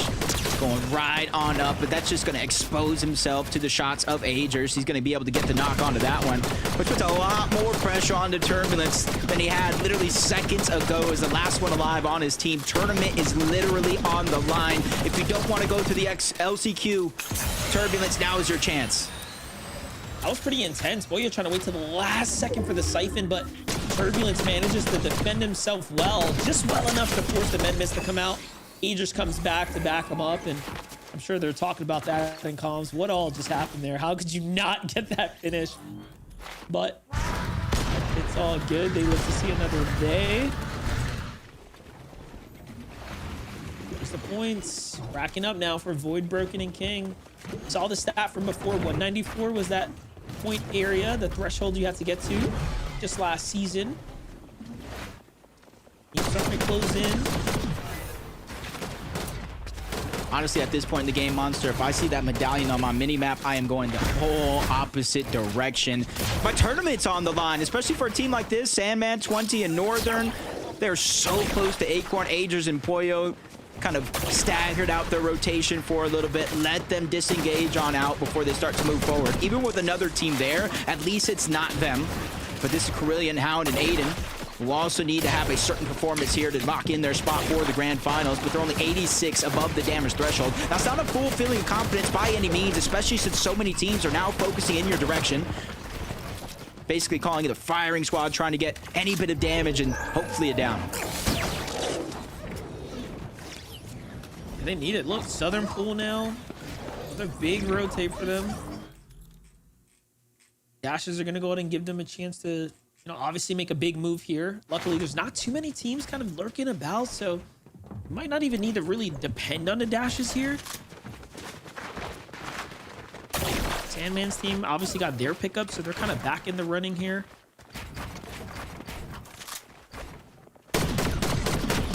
Ooh, that team's under surge right now. Yeah, Hound and them may not necessarily see it because you don't see the strikes that your opponents are getting Storm Surge, but you will hear the shield crack if you are close enough, which is a huge giveaway if nobody's kind of shooting in that direction and what they're going through at any given moment. But Hound, trio 300 above the damage threshold. It's not necessarily a worry for them, so they're just going to continue to rotate in. As Pollo agers Acorn, they take notice of the lobby. They fire off in that direction, but it's only a momentary focus from the lobby. They're going to be able to survive, clean up that elimination, and continue to hunt for more. 6 elims already. Plenty of material here to play for high ground if they want to.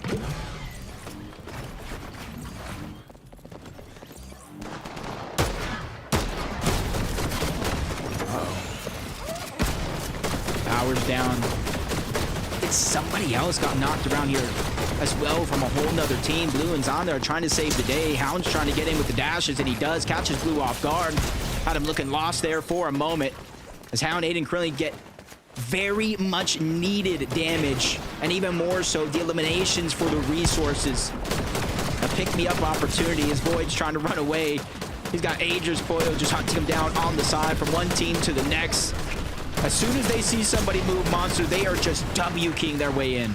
That's how you got to play it, though. If you're Ager's Acorn, boy, I mean, they got nothing to lose, clearly.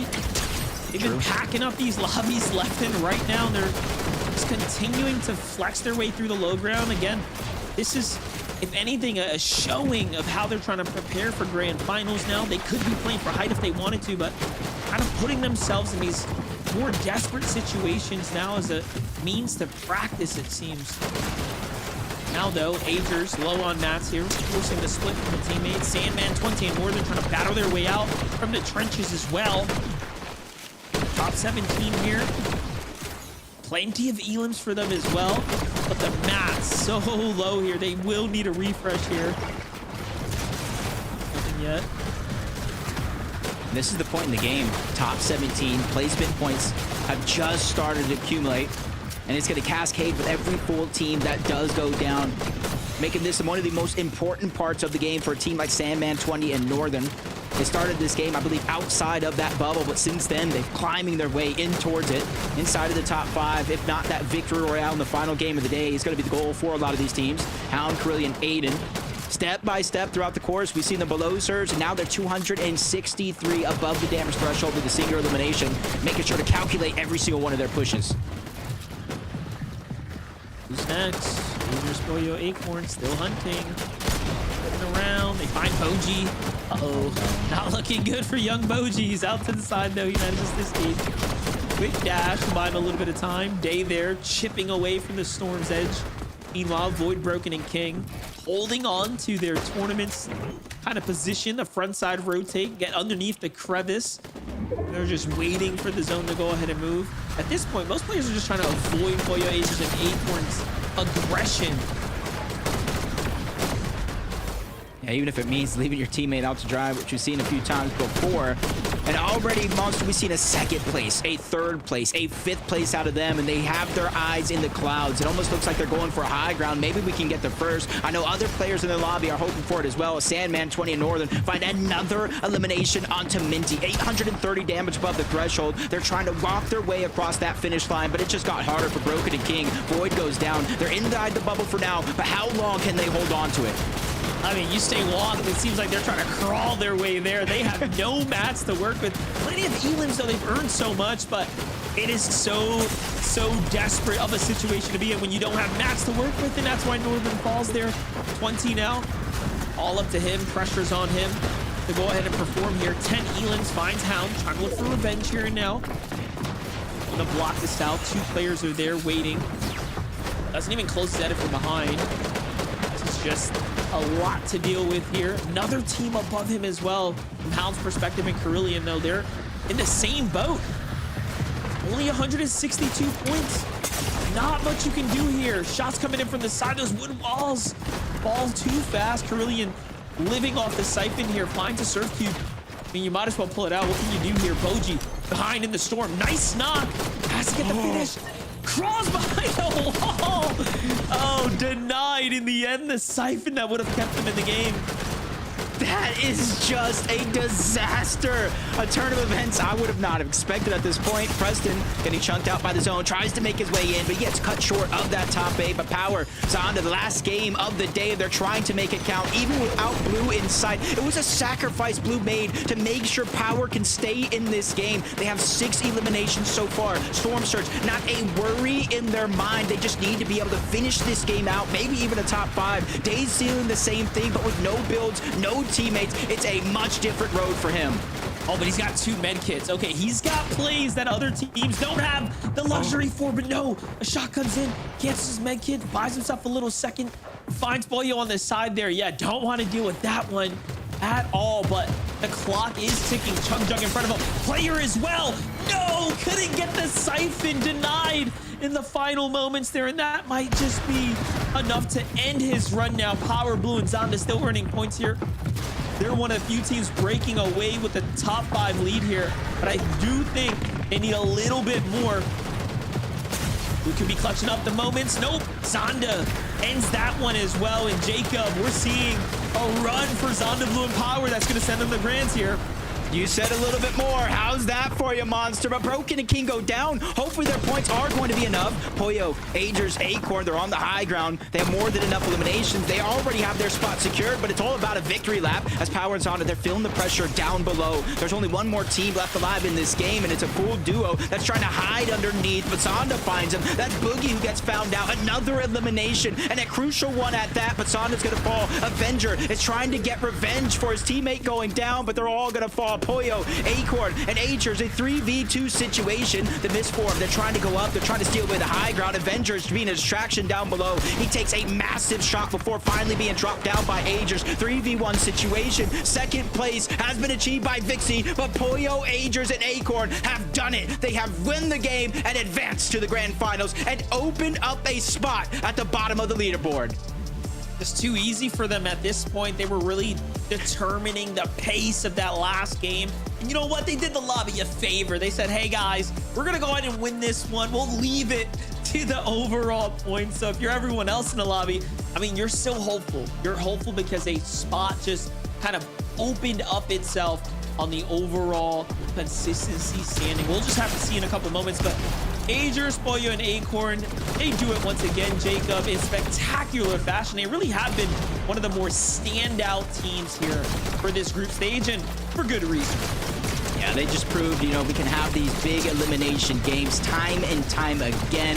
Vivid set a 17, an 18, a 19. They fall short of the 20 mark, but they got the victory royale. And this is a team, as we continue the story of their journey, will have to do just this if they are going to be contested at Demon's Domain.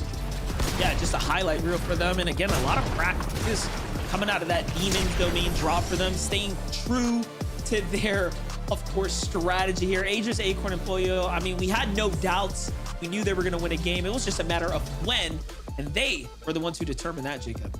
Yeah, and it's kind of interesting story. You know, I'm looking at the leaderboard before the game started. It was 1 point differential between making that grand finals and going to the LCQ, Monster. And I'm almost just right now trying to figure out what happened. A bunch of teams inside of the bubble went down early. Others pulled off a big game. But that's going to do it for myself and Monster D-Face for Group 1. We'll see you guys next week. But Zeke, Kelly, and Vivid, who is going to finals? I'll tell you in just a moment, Jacob. First, a moment of silence, seeing as Agers, Acorn, Poyo, they did not get Vivid his 20 elimination victory royale, which would have just been a really nice way to round. No, I'm obviously it would have been cool because the stats would have been a nice looking stats for that. But for this trio, I mean, guys, we kind of joked about it and have been joking about it all day. It's kind of like they're playing with their food like a little bit, right? Like how many games, you know, even going to that last game, like what it was like some crazy amount of points. We're like, okay, yeah, they're in, you know, might as well just get that VR in the last game to really just show like, hey guys, you know, we were in control the whole time. And again, in my head canon, it's just that they're practicing, right, Kelly? That's all this is. It's just extra practice time. Zeke, I figured out what it was. So Okay. they want to be on the top of the leaderboard, right? But when you win the first game, you're in 5th place on the leaderboard. So by playing all Holy. 5 games and then getting the victory royale, they are going to be first place out of group number 1. So I think that's the strategy they're going with, Vivid. What do you think? I mean, I don't know. Whatever it is, I think at the end of the day, the only thing I'm really taking away from this is that today as a whole, all 5 of these games, I mean, game number 2, whatever. We won't really count that one. It was just like a statement, right? Like they kind of came in today, kind of proved like, hey, listen, we're a really good trio this season. And I mean, wow, the performance that they kind of put on, obviously we can't watch them throughout all like 25, 26 minutes of the game. But every single time we kind of tuned in, it seemed like there was some sort of highlight going on. Just an incredible trio. 74 eliminations. 74 eliminations, guys. Like, No. just More than double of the next team. Like it's ridiculous. It is actually ridiculous. Congratulations to the trio. Obviously now I'm sure they're just thinking about one thing. Peterbot on the other end. Are we going to look to contest them? Are we going to look to try and fight them like we're already qualified to globals? Do we just send it? I am not shocked or surprised. I don't think you should be either as a viewer, right? I mean, they get the last victory. They have a ton of elims and points. Wow. Let's remind ourselves, though. Maybe you tuned in and you missed most of the games or a couple of the games. Here are the trios that won throughout the games. And remember, if they got themselves a victory out, that's it. They were done playing in that moment. And then the next time we would see them is grand finals. So that meant there was a lot of room for other trios to try and like, oh, maybe this POI, opened up, or maybe these guys were contesting us. They won. Now now we adapt to the situation. So a lot of these names, I'm not surprised to see, right? These were kind of some of the names we were highlighting throughout the top of the show, and even just seeing time and time again in these end games, right, Kelly? Yeah, no, these are exactly the trios that we kind of expected to perform very well. And that's kind of I feel like one of the benefits of going through these play-in stages where we find the top 99 and then going into the group stages. I know that there's a lot of people that might have some question marks on how these formats are run, but I really do think that it kind of benefits the top teams. We want to make sure that all of our big trios are making it into these grand finals, because that's where they can punch their ticket into the global championships. And we want to make sure that everyone has these opportunities to be able to showcase themselves and prove that they are worthy of being there.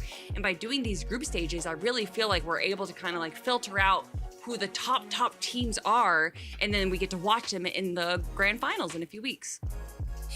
Yeah, and speaking about grand finals, of course, the Victory Royale winners aren't the only ones going through. The big question mark is who went ahead and secured the consistency leaderboard? Zeke?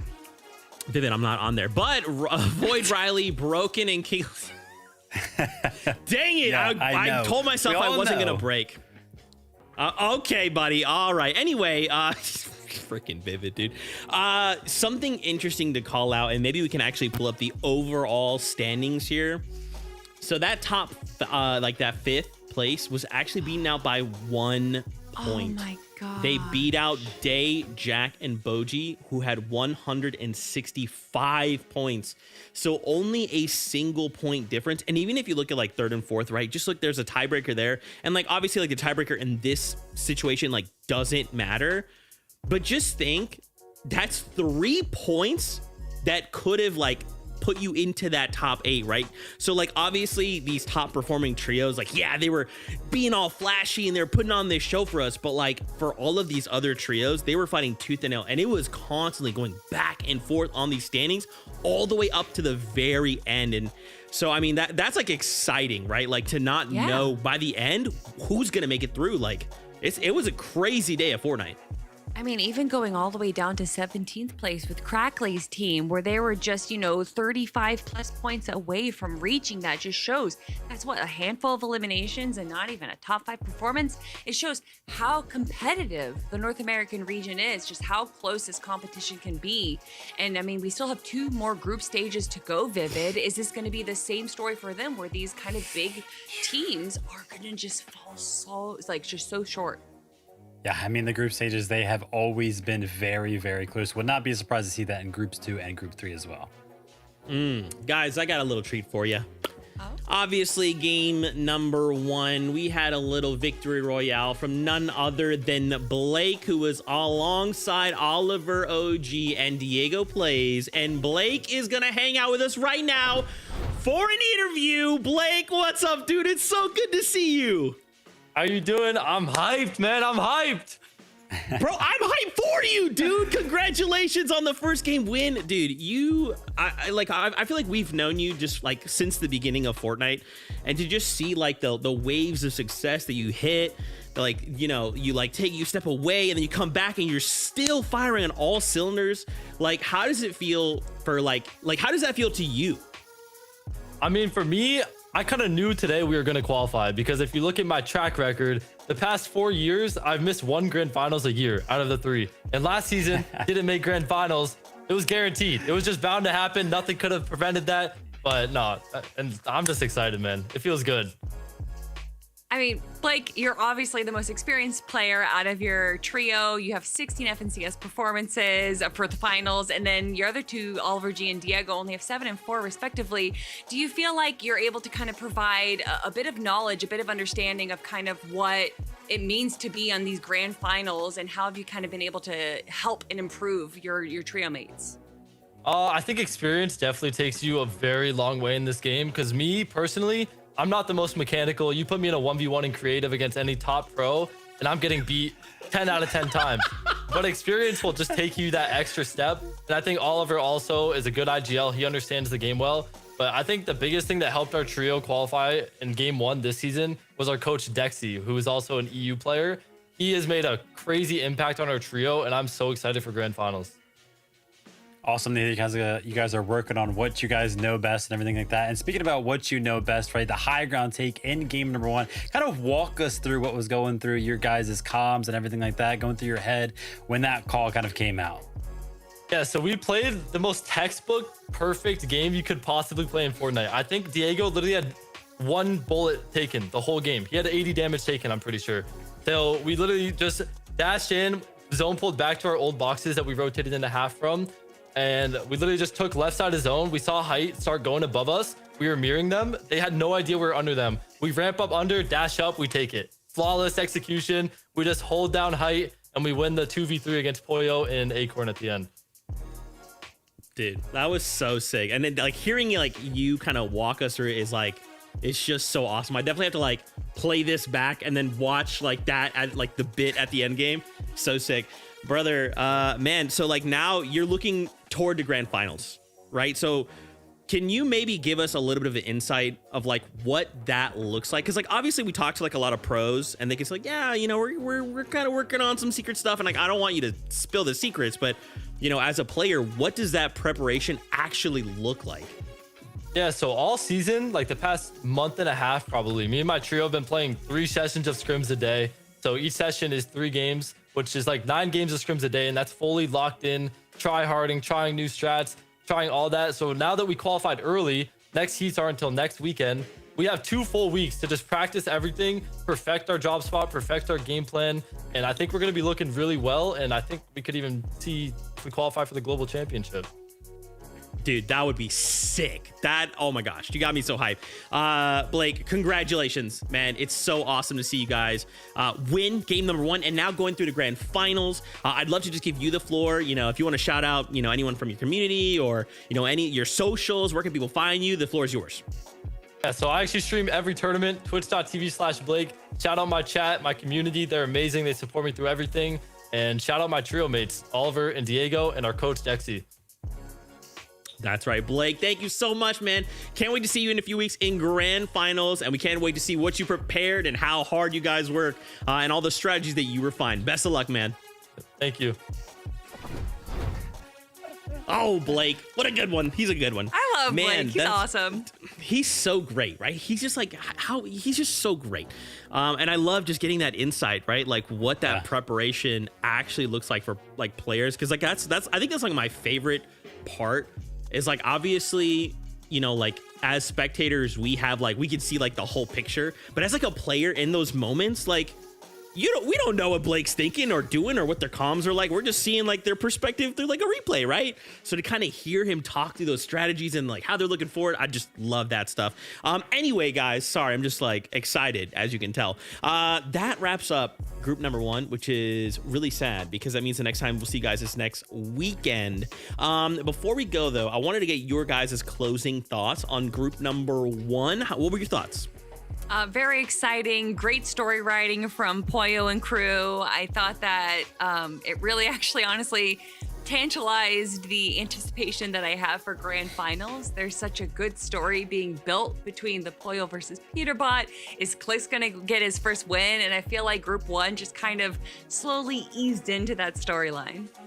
Yeah, I mean, it brought us right back into the FNCS atmosphere in good fashion, right? Couple month break, and we come back and we get to watch Group 1 pop off, right? Kelly already mentioned it, some of the storylines after game number 2, some of our top trios not even being anywhere close to top 10, and then clutching up with a game win, that being Booga, Threats, and Craze. Just all around storylines were flowing, and it has me excited for next weekend. Man, Fortnite fam, we're gonna be eating good. Yeah. Of course, can't forget, this is it. Major number 3, the last chance to try and qualify to the global championships. Woo! My stress levels are back. Welcome back. Guys, until then, don't forget next weekend before us is EU. So if you're liking what you're seeing, check them out. They've got their own group 2. We'll have our group 2. We'll kind of see how things shake out. But until then, we hope you have a fantastic week. As always, we love you. Keep yourself safe, and we'll see you on that battle bus. Beep, beep.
All of me